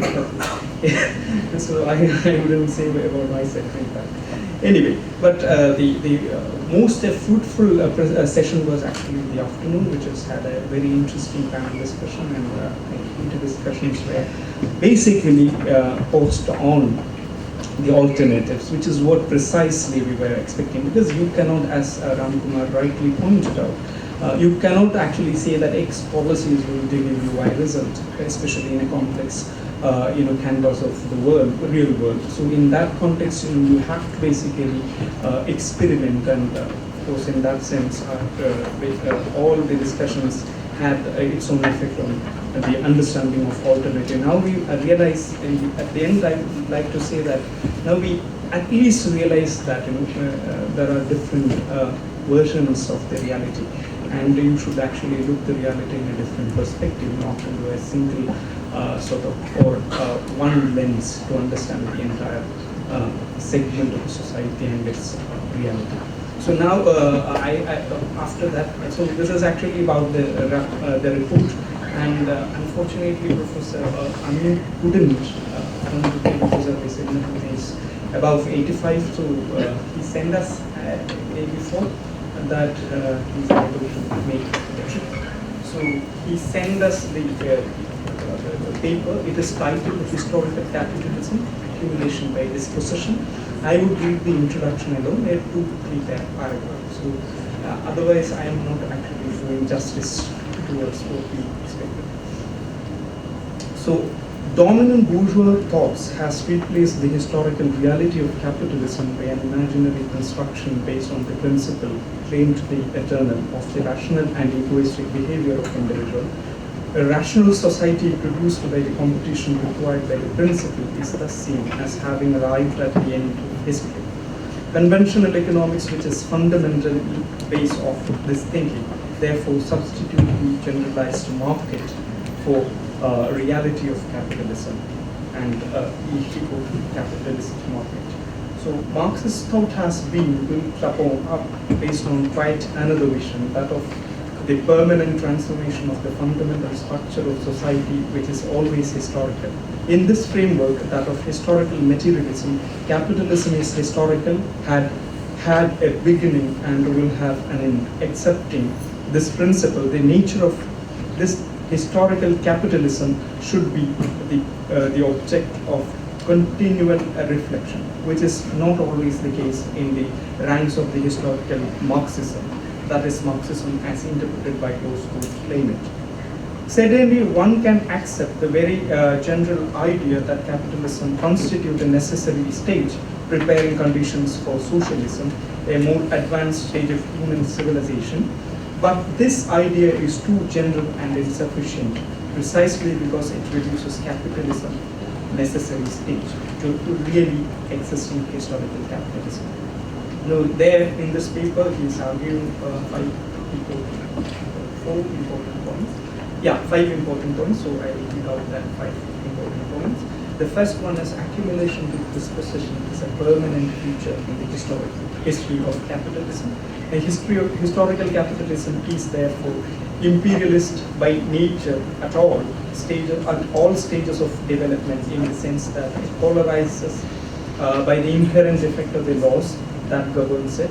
Then from this it follows that this capitalism cannot become the unavoidable stage of the peoples of the peripheries of the historical capitalism system that is necessary to create.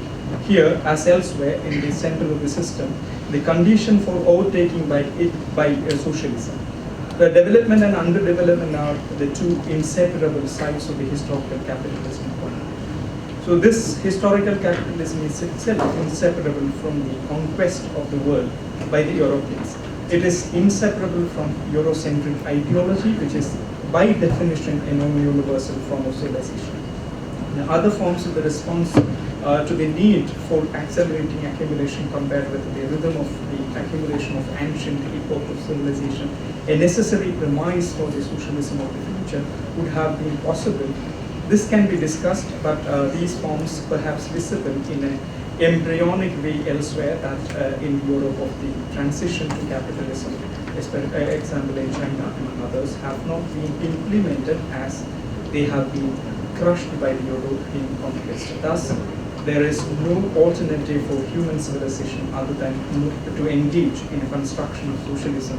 This is in turn being based on the strategic concepts that must command the objective result produced by the globalized and polarizing expansion of Western capitalism or imperialism.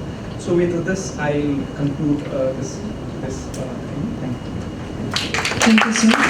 We have none other than the former director and honorary fellow of Center for Development Studies, and presently the chairman of Laurie Baker Center for Habitat Studies, Professor K.P. Kannan, as the chief guest of our valedictory session today. It is with great pleasure I invite you, sir, for the valedictory address.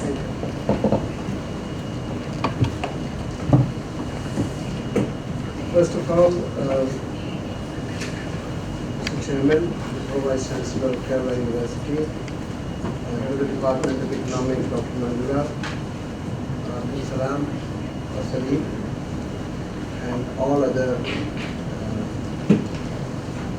professional colleagues, students, and friends. Let me first of all thank the organizers for giving me this opportunity to meet you all, and even though for a brief while listening to a very exciting session on development hospitals, although we tend to focus a little bit too much on our own state. That's quite natural.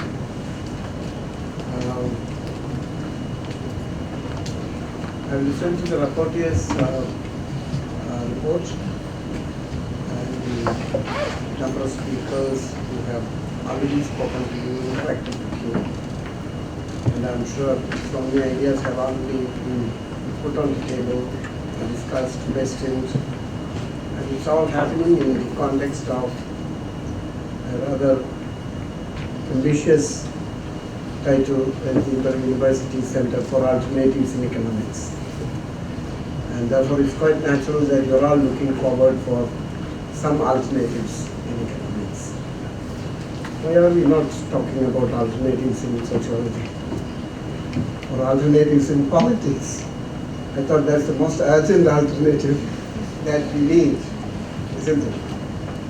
But anyway, I think economics has been a very dynamic subject in social science, as you all know. And it has branded itself into so many fields, including our bedrooms, Gary Becker and other people, economics of marriage, economics of childbearing, economics of love, a whole range of things which you may not be aware. So be aware of that kind of alternatives also. But I think it is a valid question to ask that the mainstream economics, and by mainstream we all mean neoclassical economics, although it's quite recent, it's in 1870s, all that Alfred Marshall onwards. Till then it was the classical political economy that prevailed. And I am one of those students who were brought up in the classical political economy, happened to be a student of Bombay University, and all our teachers, Professor Damanand, Professor Kya, Professor Lakdawala, a whole range of people were very persuaded by classical economics. And one of the best products of our department, who later on became JNU fame, Professor Krishna Bharadwaj, is an outstanding classical economy person. And I think it's still relevant, the whole question of not just creating wealth, but its distribution. That's central to the classical political economies. And they also dealt with large aggregates. Basically, what we now call macroeconomics. They were not bothered about by your marginal changes and your marginal productivity gains and efficiency gains from one factor or the other factor. Much more than that. Questions of distribution across classes in society. I think that's still quite relevant, and we know that. So in that sense, some of the alternatives will have to come from the old, reclaiming the past. Not exactly in its own, historical context, but I'm sure in its theoretical essence and concerns for understanding change in society.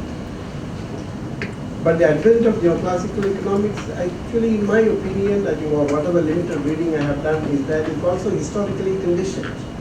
Because by that time, Western economies, most of them were already reasonably on their paths of capitalist development. They were about to get out of the feudal hold. And by 1900, most of European societies have turned around the corner and onto a path of capitalist economy. Therefore, the question of allocation of resources became the dominant question for now. And I think it's quite, understandable. Thinker and scholar like Alfred Marshall picked up on that question of allocation, from distribution to allocation. And that became efficiency, that became a central point of the mainstream economics, which continues to dominate academic teaching till today.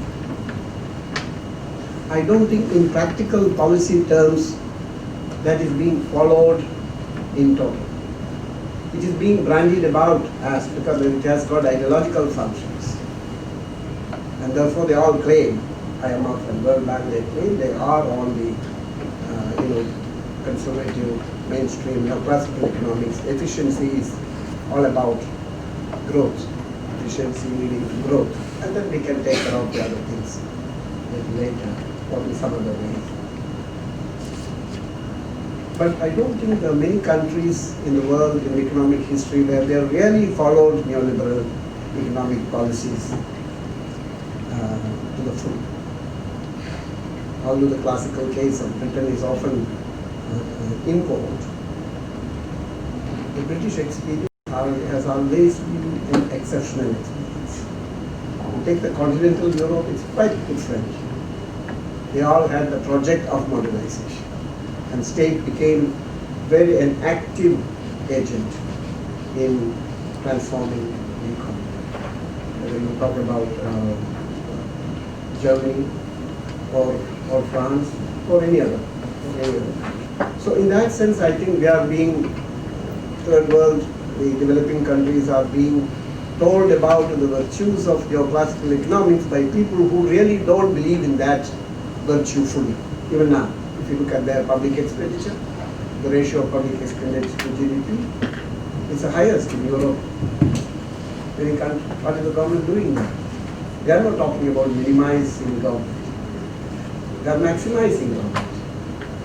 As much as 40 to 42% in Scandinavian countries, OECD average is about 26-28% of the GDP is spent by the government. And we are much below that ratio, most developed countries. So that is it. So there is an ideological function, but unfortunately in this country, and I have always felt that we have academically speaking, the profession of economics has not been able to overcome this dominance of mainstream economics, basically of an American kind. The Europeans are a little more thought-based. I don't know what is the reason for that. I have not thought through that. But in all universities, in all colleges, all institutions, this mainstream economic teaching prevails.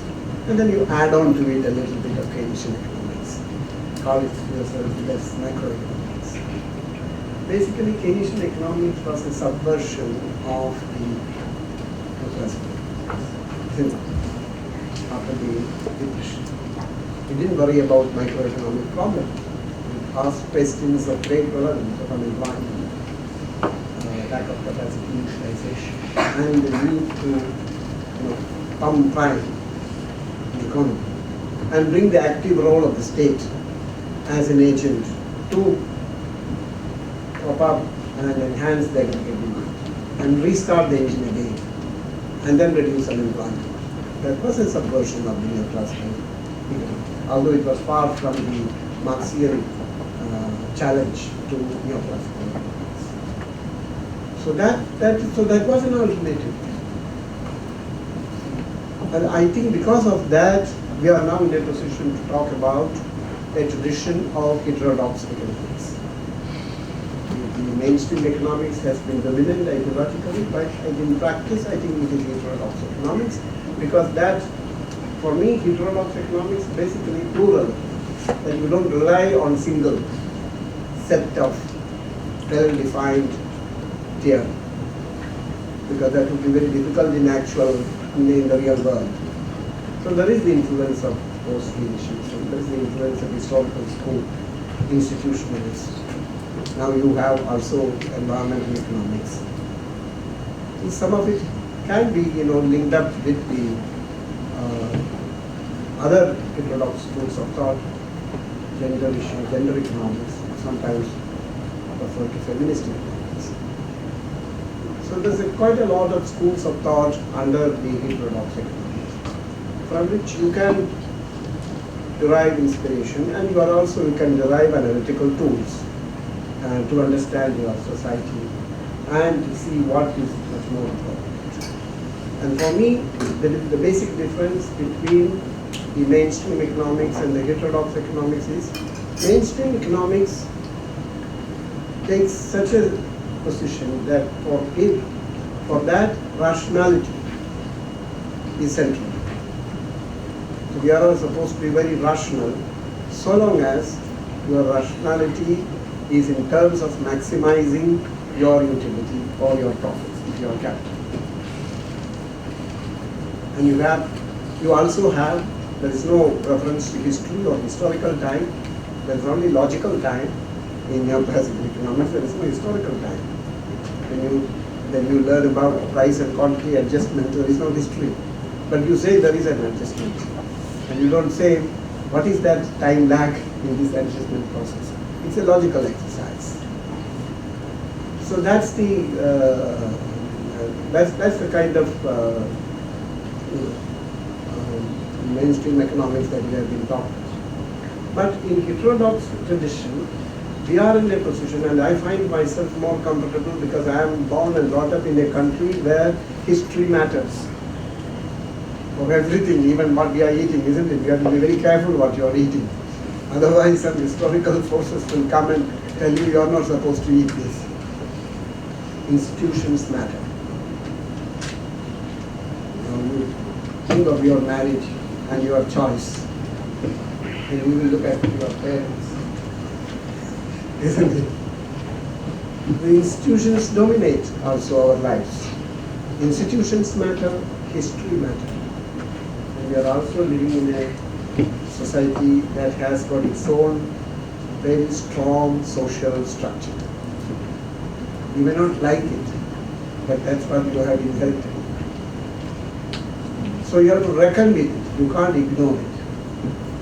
I think so. From that social science perspective, it gives me much more flexibility when I am studying an economic problem to draw from the tradition of heterodox economics, where I can either consciously or even without being very conscious of it, draw on historical dimension, on the institutional dimension, and the exact context, the social structure in which change or lack of change takes place.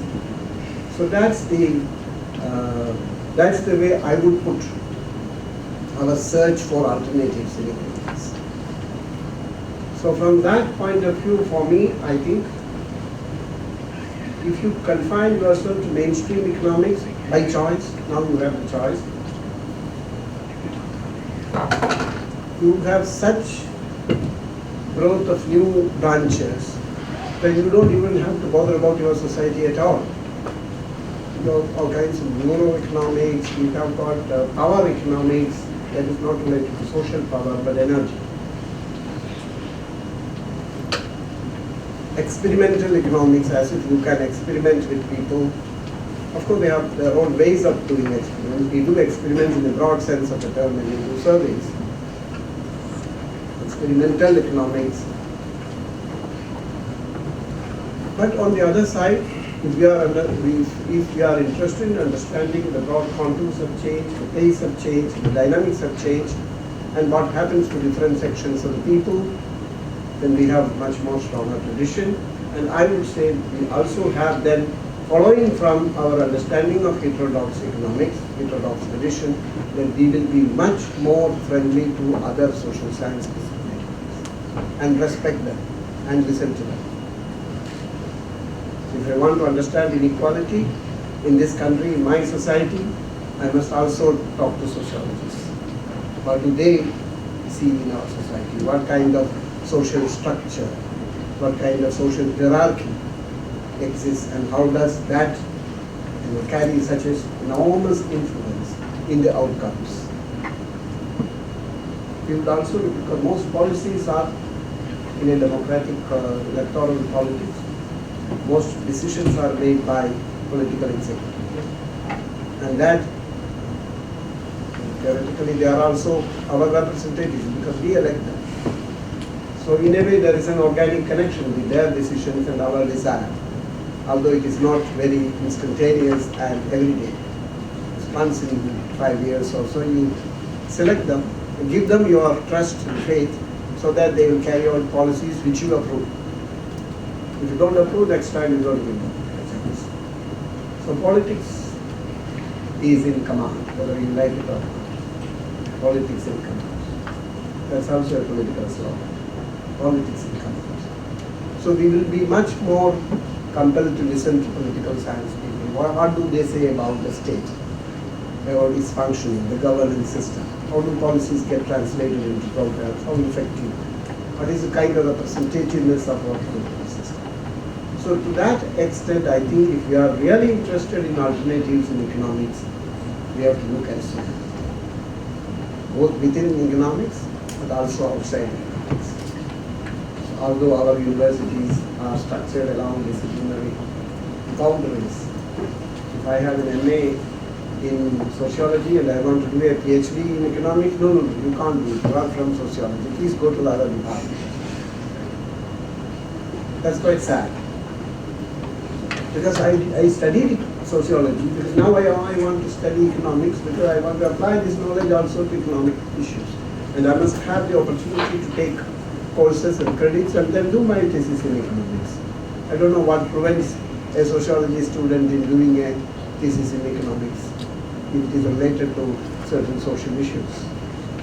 So in a way we are also compartmentalized ourselves. We even say we don't make our decisions. Whoever have made decisions on our behalf, the wise heads made it in such a way. And that's not the case in many, but we often criticize advanced countries. You can pick and choose your courses. You can take a course where a few credits in music and then another few credits in economics and something else in chemistry. And you combine yourself, you accumulate credits. And then go later on say, no, I have done all these three, but I want to do one particular specialization in the next stage. So that kind of, I think, give and take academic exchange, internalizing the knowledge from different disciplines. That opportunity we are often denied. So if you want to do it, you have to do it by yourself. Of course you can do it. You can read it, you can read by yourself, which is much more challenging than when you are being tutored in a class. So that's the second thing that I would say. I would also say, contrary to some of my friends and colleagues' opinion here, there have always been alternatives. Some alternatives were adjustments of a sort, some certain changes. Some alternatives were very radical. Some sustained, some did not sustain itself. Socialism, the way it was practiced, completely collapsed, imploded in the Soviet Union, and it is gradually disappearing. Slowly but very steadily disappearing in China. So that alternative did not stand itself to scrutiny of historical time. You can evaluate in whatever way that you say, for whatever the good reasons or wrong reasons, that I don't know. But some of the reasons that I think is associated with lack of freedom to think differently. Isn't it? I may not agree with you, but you should have the freedom to say what you think is right. I may not agree. That's a different thing, and that is democratic. So I think in a modern society, when we have already come out of the feudal bondage, the feudal regime, democracy is an integral part of a modern society, because everybody should have a voice. And if that voice is foreclosed, and think that I can think, or a set of people, a party can think on behalf of all the people, then you cannot sustain for long. But the principles don't die. The principle is rooted in equality, in emancipatory equality, not just mechanical equality. That means you must have the opportunities for creative, using your creative potential from a lower level of human existence to a higher level of human existence. That is socialism. There should not be too much of exploitation. So those principles and will continue to be so. And that's why we still find that there are movements which now use the word socialism, but without saying so in a completely different way. I think Europe again provides an example, because I think whatever you can criticize Europe for all its historical deeds, and I will be with you, but we should also see the kind of intellectual changes that are taking place. We have not been able to mainstream the challenge of environmental destruction in our politics, but they have, to a great extent. They are given a respectable space for this challenge of environment that has now become an integral part of economic development.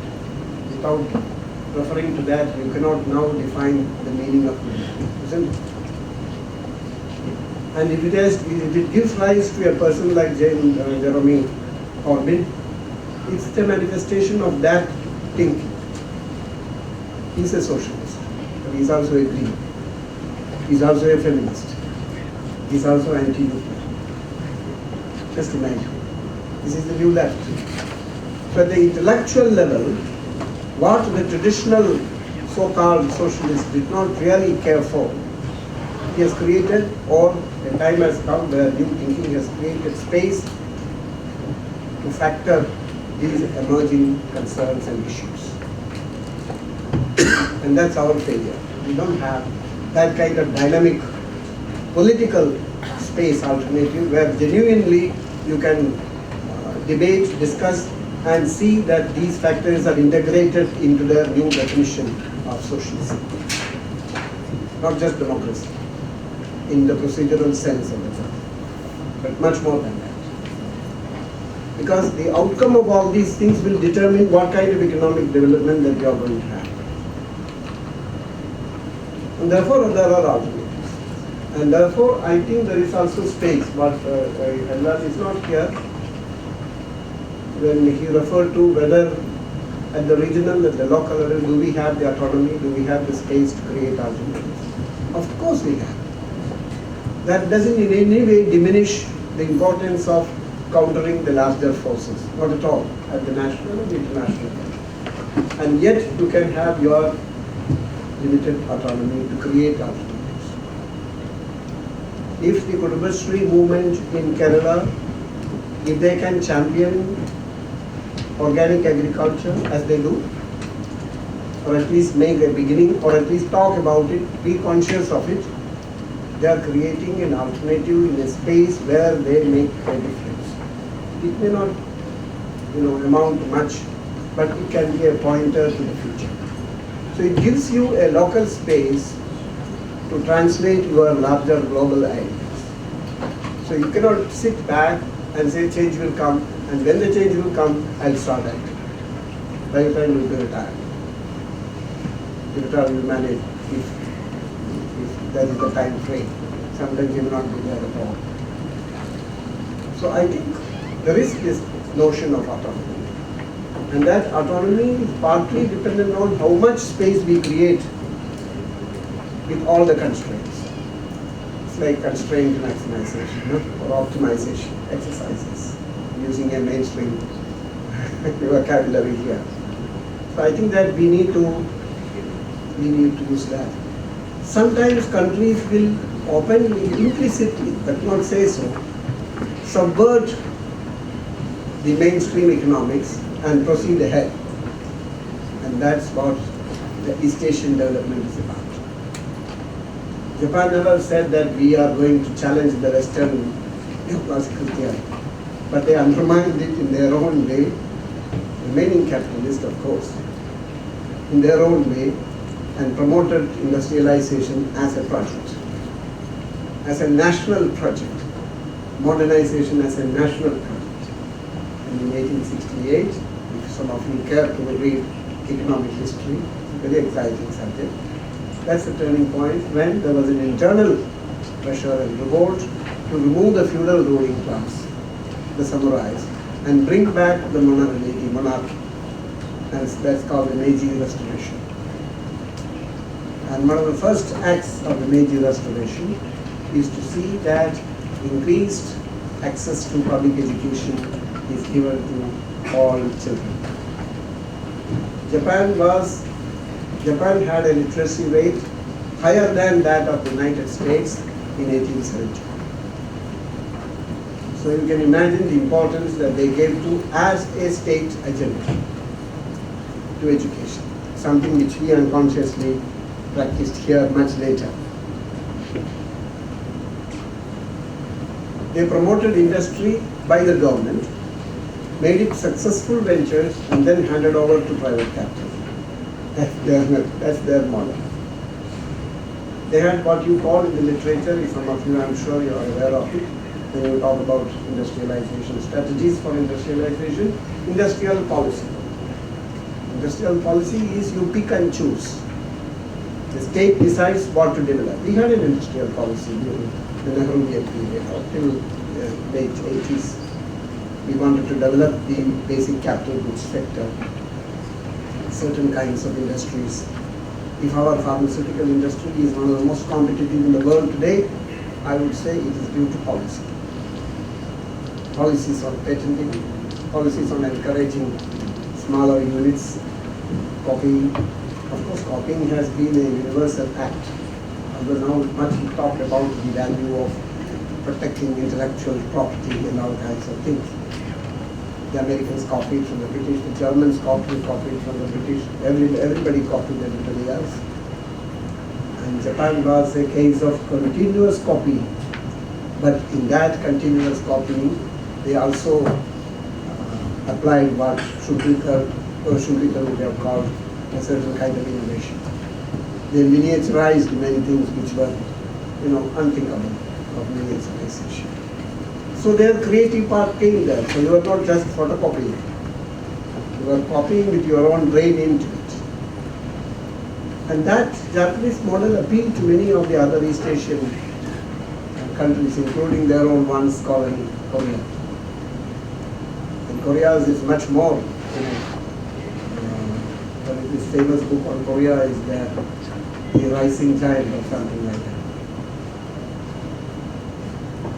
And Korea is also a case, as in Japan, where in the process of economic development, foreign investment played a very minimal role. Now we are opening up everything to foreign investment, insurance, defense, banking, media, I don't know what not, e-commerce.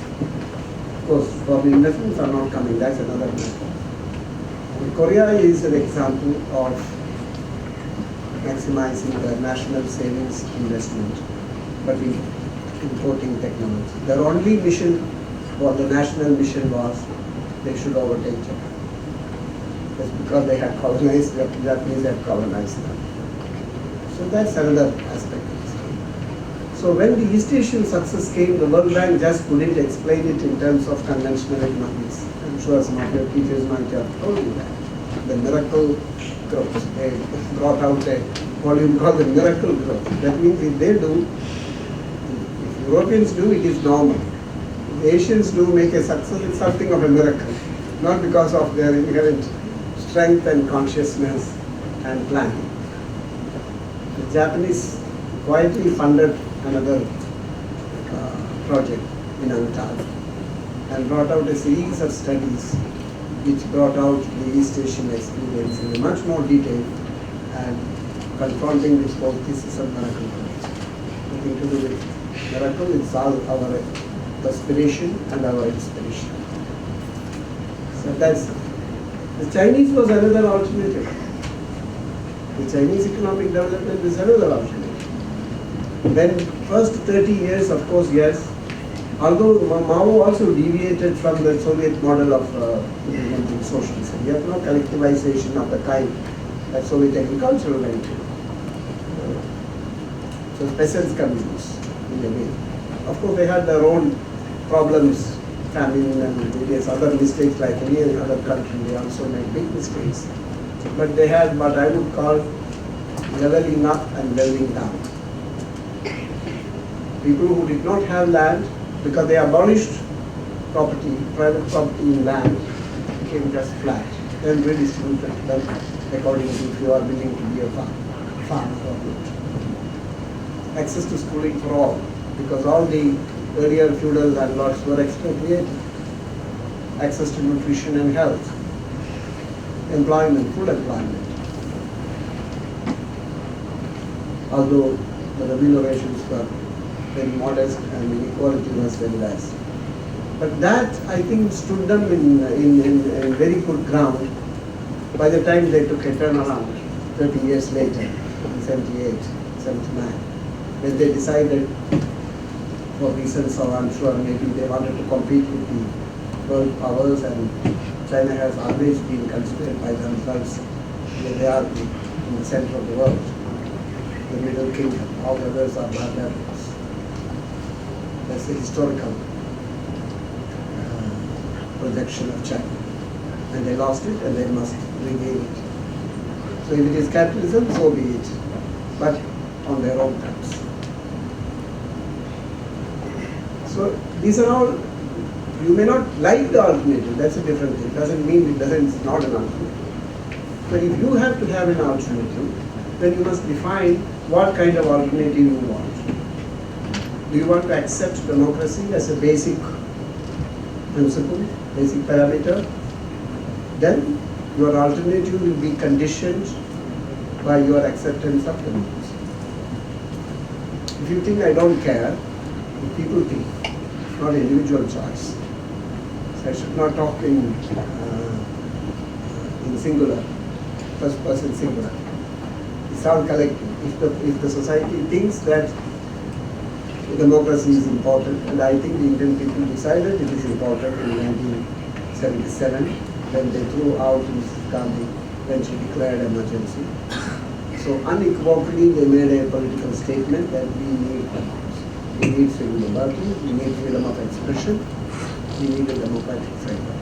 In that sense, I think the freedom fighters Nehru and Gandhi, and Ambedkar,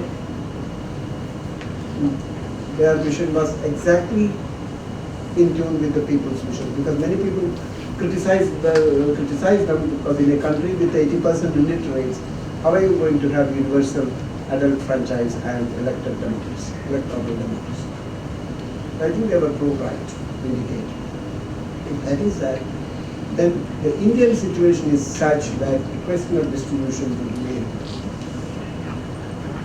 because this is an unequal society for a very long period of time. And even with independence and our desire for modernity, this inequality persists. At the sharp edges, we have done some small bending, some small compromises, abolition of intermediary, more public schools, little more access to health care. There is what I would call a snail's pace of progress. It's not that we don't have progress in that kind, but there's highly inadequate. And therefore, because asset distribution is highly unequal, employment opportunities are highly unequal and also inefficient, welfare indicators for a whole section of people are very poor, even with such high growth for the last 30 years. So you can ask the question that growth is not going to solve the problem of a country like ours. So if you want to deflect that situation to inequality, and I think inequality has now become the central issue in almost all countries, whether rich or poor, whether it be 1% versus 99%, the Occupy movement, which has, which got the imagination of the youngsters and prospective labor force entrants in all of the rich countries. Inequality is a subject which is bothering almost all countries. Take the Middle East, West Asian countries, the entire struggles for getting the regimes, non-democratic regimes out of power was arising from a sense of being not having enough access to opportunities. We have the formal democracy, but we don't have that space for reducing inequality. In fact, inequality has increased. So to cite something which I myself have been trying last 10 years is that the book that I published, Interrogating Inclusive Growth, Poverty and Inequality in India. You will not find any Gini coefficient numbers there. But my purpose was to address inequality as a social issue. And I had come to the conclusion, of course sociologists would say, because for them, but not in such macroeconomic terms. They say in the village surveys would say there is a hierarchy, there are dominating castes, there are lower castes. But then caste also has a, very much associated with particularistic notions. No? There are so many. But we are not interested in that particularistic way of thinking. Our discipline is not tuned to that. We are more interested in stylized statements because we deal with aggregates. So we need an idea of hierarchy. And the idea of hierarchy is that there are some social groups which are at the top. Wealth-wise, income-wise, quality of life, education. There are some social groups who are at the bottom. Say Dalits and Adivasis. There are intermediate groups, one or two. So I have taken 4 such large aggregate groups. SC, ST at the bottom, Muslims and OBCs in the intermediate, and the rest of the population as others. It's not an arbitrary classification because that is based on the distribution of wealth. If you look at the NSS surveys on distribution of wealth and rank populations according to their social groups, you will find, except Muslims, all other minority communities in India, on an average, Sikhs, Christians, Parsis, Jains, and upper caste population belong to a certain upper average. And the lowest is the SC, ST. The SC is the lowest, the ST is very poor because they still have traditional land, a little bit of land. And the SCs are almost landless. So it's not just arbitrary, but these are broad aggregates of social groups based on economic criteria. So you can say it's a kind of marriage, maybe a love marriage between economics and sociology. So they together understand each other. Yes, there is a social identity group, but it meshes with your economic rank. And that is the social inequality mapping that I have done. for income, for education, for employment, quality of employment, proper employment, casual work, conditions of work, a whole range of things. And what I find is not something the sociologists have reported, although observationally people might talk about it. What I find is this hierarchical inequality. It's not just the inequality of various consumption groups that we talk about. Then work out education for different economies. This is based on the social grouping, hierarchical. That means those who are at the top remain at the top. Those who are at the bottom remain at the top, even with change.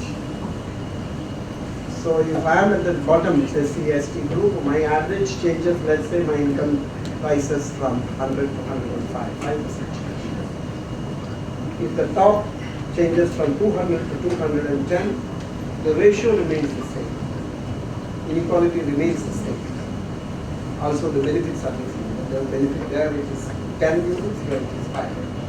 But what we find is their rate of change is 15%, the bottom change is 5%. So if you exclude the well-off and only concentrate on the bottom, oh yes, they have made some progress in absolute terms. So there is a decline in poverty. Absolute decline doesn't necessarily mean a decline in inequality. Which means you are running faster than me. You are able to run faster than me. I am also running, but you are running faster than me. So our gap increases. So there is not only a inequality question to begin with, increasing inequality question, even on this short period of high growth. So the whole notion of trickle down helps it. If this is the way we, because we have to look at economics as a social science, and always whether my welfare depends not just, I am not an isolated entity. My welfare depends on my neighbor's welfare, because I compare with them. It's relational, isn't it? Whether we are all able to move together, or some are moving faster, some are not moving. So you can have change with inequality or change with equality. So that both possibilities are there. And social dynamics is such that it has strengthened inequality. I would say that's another way of looking, that's also an alternative economics. Because here we are trying to take the help of other social categories, other than there are many other questions that are asked in this, but I just wanted to say the possibilities are not just pedagogic only at the realm of teaching. We can also translate that. There are several examples of such cross-disciplinary work in India, many political economists. If you look at the work of Satish Deshpande, for example, if you look at the work of people who are now working on environmental issues, because mainstream economists cannot handle the question of externalities. At a micro level, they may handle it compensation too. If you produce pollution in your factory, the only way is to put a fine on you or tax on you, the polluter pays. But if all of us creates that, what is the effect? Mainstream economists cannot handle certain kinds of aggregate problem, not aggregate, macroeconomic, what they call global bad, public bad. Global bad and global good. Carbon emission is a global bad. Because you cannot handle it from a micro individualistic point of view. Only societies will have to come together, countries will have to come together and act together. Otherwise you can defeat the purpose very fast. There are alternative techniques also coming from gender studies, a whole range of gender studies, and including in India. So you should look at it. In practical terms, when some of us, Harilal was mentioning, looked at the functioning of the panchayat, although it's a governance mechanism, it is making a change in terms of our economic development trajectory. The kind of issues they are handling, and the kind of time lag that they can handle or they can reduce, for example, for local level decisions. Better schools, better primary health care centers, better roads, better social security, pension distributions. It also makes a difference. That can also constitute an alternative, or it need not be a textbookish developmental model. It could make a difference the way developmental process is taken place. So we need to, I think we need to be aware of that. And in the whole world there is a search. In Latin America there is a serious search, and they were hoping that if only, some would say it is social democratic. I think social democratic is a very good solution. It's not a question whether you like capitalism or not, how do you confront it when it actually. And social democracy had certain answers. It didn't go away the way conventional socialism entered. Scandinavian is another variety, their own way of working. They had the social contract, although within a larger frame of capitalism, but mellowed in their own way through regulation, through taxation, through a whole range of public policies. The role of public policy, very important. So there are alternatives, and the world is not always, in a straightforward line. So I don't think there is any need for throwing up your hands, saying that there are no alternatives. You have to also be participating in it, in one way or another. And I think as students of social science, we are all in a position to do so. I would also like you, for the first time in history, there are countries which have now emerged and challenging the power of the West economically. And they are all from different social structures, social backgrounds and history. I don't know how many of you have seen this book called Catch Up by Deepak Nair. Oxford University, 2010. Catch Up, catching up. Identifying countries in the developing countries who have made a difference for the first time in history in shifting global economic power.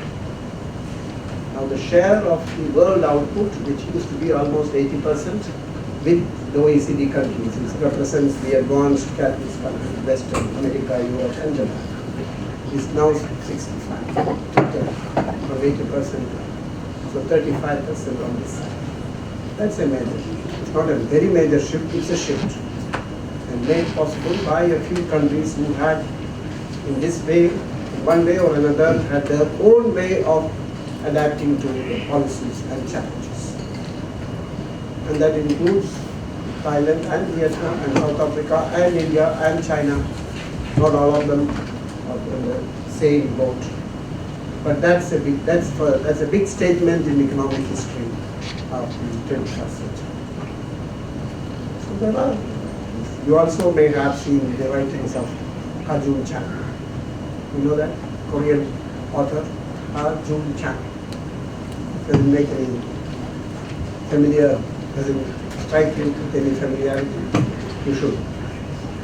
Kicking Away the Ladder, his first book. That you should. Kicking Away the Ladder.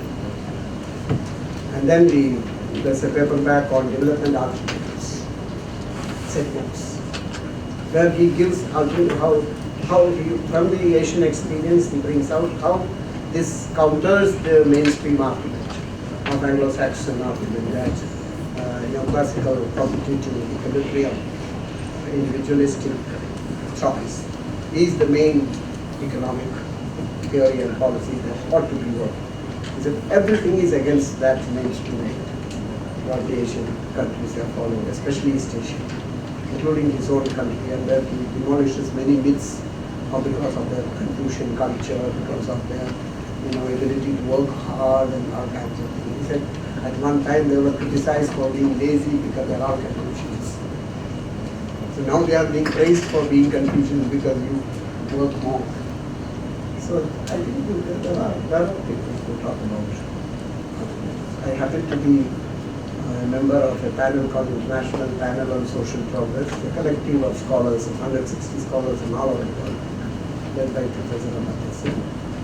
And our task is to produce a global report on social progress, if there is social progress. So it's a request, and it's very exciting. People like Jessica Sasson. I don't know if it's any familiar sound to you, Jessica Sasson. John Roma. John Roma said and came in our Istanbul meeting that our report should be an anti-capitalist statement. And he was not just giving a slogan. John Roma is a very hardcore economic theoretician who works on the question of distribution, very seriously, on alternatives. So the world is not all that cynical and disappointing. A lot of people are thinking about it. It takes time. We must have the patience, but we must also have the willingness to be part of it. Thank you very much, and I think I've taken more time than I should, but I should once again thank the organizers for giving me this opportunity, and I wish you all the best. Thank you, sir. Finally, we are really hopeful that this whole seminar exercise ended on a positive note, and at least 10 different alternatives across the world have been pointed out by sir. I wish we had him in the panel discussion session where he could share more of his ideas and sell us more alternative ways that we didn't discuss over these days. Next, may I invite Vijayashree to share her views on the seminar. Respected dignitaries on and off the dais. Actually, I would like to represent the whole viewer community or the audience who viewed the seminar for the 3 days. And actually, I should say the seminar, the first international conference organized by the center, has in fact planted the seed to the thought process of alternative economics. As Sir has said, it is actually the pathway we are just moving on to. And this whole seminar was actually, when we go to a seminar as students, what we feel is, today we'll be getting more exposure. But what I felt all these 3 days was that it was not an exposure, it was an explosion of ideas. We were actually plunged into many ideas, many new concepts. Actually, the whole things were novel concepts, and they were not even developed even in the global outlook. So I would like to thank the whole organizers of this event, especially Salim sir, the honorary director of the center and Department of Economics, the HOD, our beloved HOD, Manju ma'am, for setting a platform for us, for having such a great exposure for us. Actually, as I mentioned, it's not an exposure, it's an actually explosion of ideas. Again, every day, 4, 5, 6, the 3 days when we were coming, we could meet so many distinguished personalities, and it was actually like having so many diverse ideas on one platform. We could see heterogeneous ideas, we could view new concepts, and it was actually an inductive process. On the first day, we were accustomed to development trajectories of Kerala. Then slowly to this next session was about India, then sectoral diversities, and today was, as in Malayalam we say, Kalashaputta. We were having, like development problems. We were having the scope. Sir was saying about microfinance institutions. So it was actually it was like a storm of ideas and new concepts. And what I found regarding this whole conference was that this is the first international conference, but surprisingly it does not seem to be, because it was well organized. Plus, what stood out was actually that it was not only a platform for professional economists or the teaching community, research community, research scholars, and PG students like us were also well represented, and our ideas also got involved. But and we were really fortunate to have been a part of the conference. Again, but actually I should say alternative economics is a virgin concept, and it is far more to it's just a long way to go, and we expect next conference also, and we have actually the conference has set a great hurdle. It has set the mark to be there, so we expect the next conference to be still better. And with that note, I would like to say thank you. Thank you, Vijayashree. May I invite the man whose brainchild is the whole center and this international conference, Professor A. Abdul Salim, Assistant Professor, Department of Economics, whose untiring efforts can't be thanked in words. I invite you, sir, to propose the formal vote of thanks.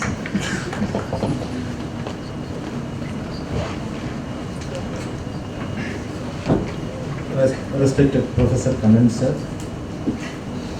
Professor Ramakumar, other professors, my dear friends, I have been testing your patience for the last 3 days and almost 5:15. So I don't want to test your patience further. So I want to wind up within 2 or 3 minutes. We have got very excellent sessions, very good discussions, thought-provoking presentations, and above all, a lot about the alternatives. We have to travel a lot. When I, with my friends, conceived this idea, I never thought of this task, the task ahead. Now I am afraid how to, but the thing is that I am confident also because I am not alone. I have 4 professors along with me and large number of highly intelligent, marvelous students who can also be certain times guiding spirits, I said. So wonderful ideas we had from the students, very good questions from them.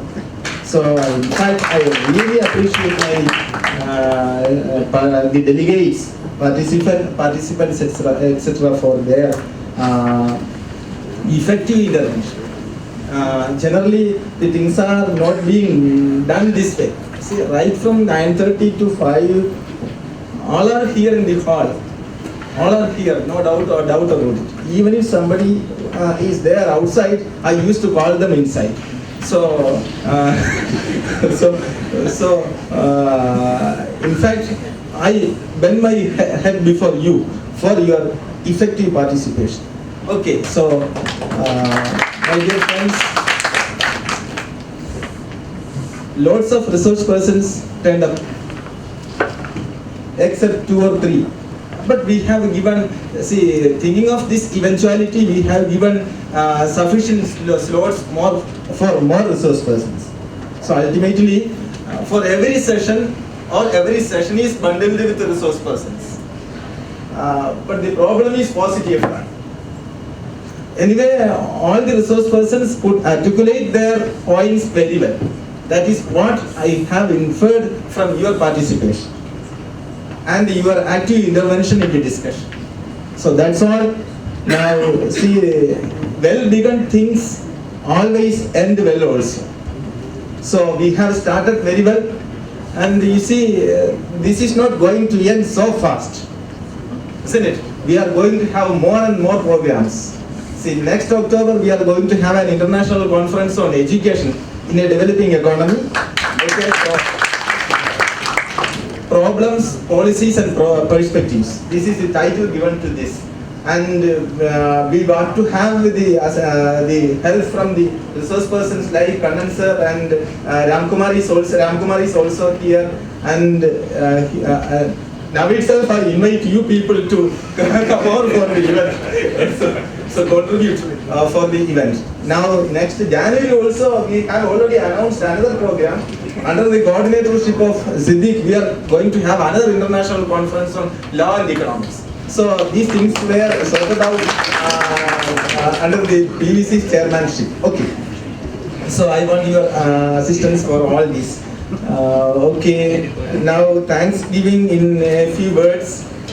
Our Honorable Pro-Vice Chancellor, Dr. N. Veeramanikandan sir, Professor M.A. Umman, Professor Prabhat Patnaik, Professor A.V. Jose, Professor Padmini Swaminathan, Professor M. Kabir, Professor Ramakumar, Dr. K.N. Harilal, Professor K.P. Kannan, Professor Mridul Epan.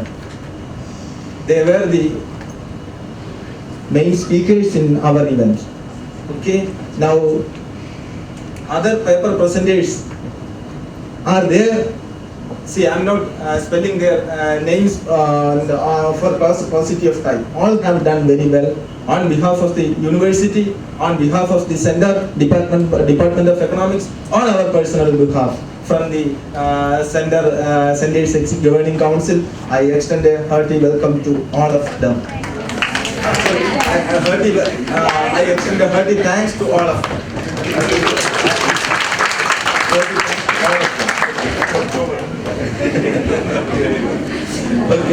I also extend my hearty thanks to all the persons who presented purpose. For in the case of the research scholars from the different universities like University of Rajasthan, Central University of Gujarat, from JNU, etc., we could not give much justice to them. Particularly yesterday, my friend Zubair was highly agitated. And apology for the same. Say we could not give much time to you. Anyway, we will get more chances. Thanks to all of you, the paper presenters. Now, finally, professors from the other departments, from other universities, other colleges, and also departments of the same university. They all have participated in the event. I extend hearty thanks to them. Okay. Then my research colleagues, students, then MPhil students, technical staff, staff from the Kerala University, all have extended their timely help for the successful completion of this event on behalf of the department and also on behalf of the center and on my personal behalf. I extend hearty thanks to all of them. Now, Anuradha has given a wonderful duty of comparing all these things, anchoring all these things. In spite of her other engagements, she came here and spent all the 3 days for the event, helped us. I extend thanks to you. Then we have assigned some jobs to all the students. All proved their leadership, and we expect the same cooperation in future also. Since unless you helped us, it would not have been possible. No doubt about it. We stood together. All the teachers and students stood together. That was why we could wind up the events like this. So thanks to all of you, and press was there, and other media, and also the Amu Catering Agency, and all the people are there. Then electrician, I don't know whether I have forgotten some people. For all of them, I extend hearty thanks. Thanks to all once again. Now, nothing more to say. Thank you. Thank you, sir.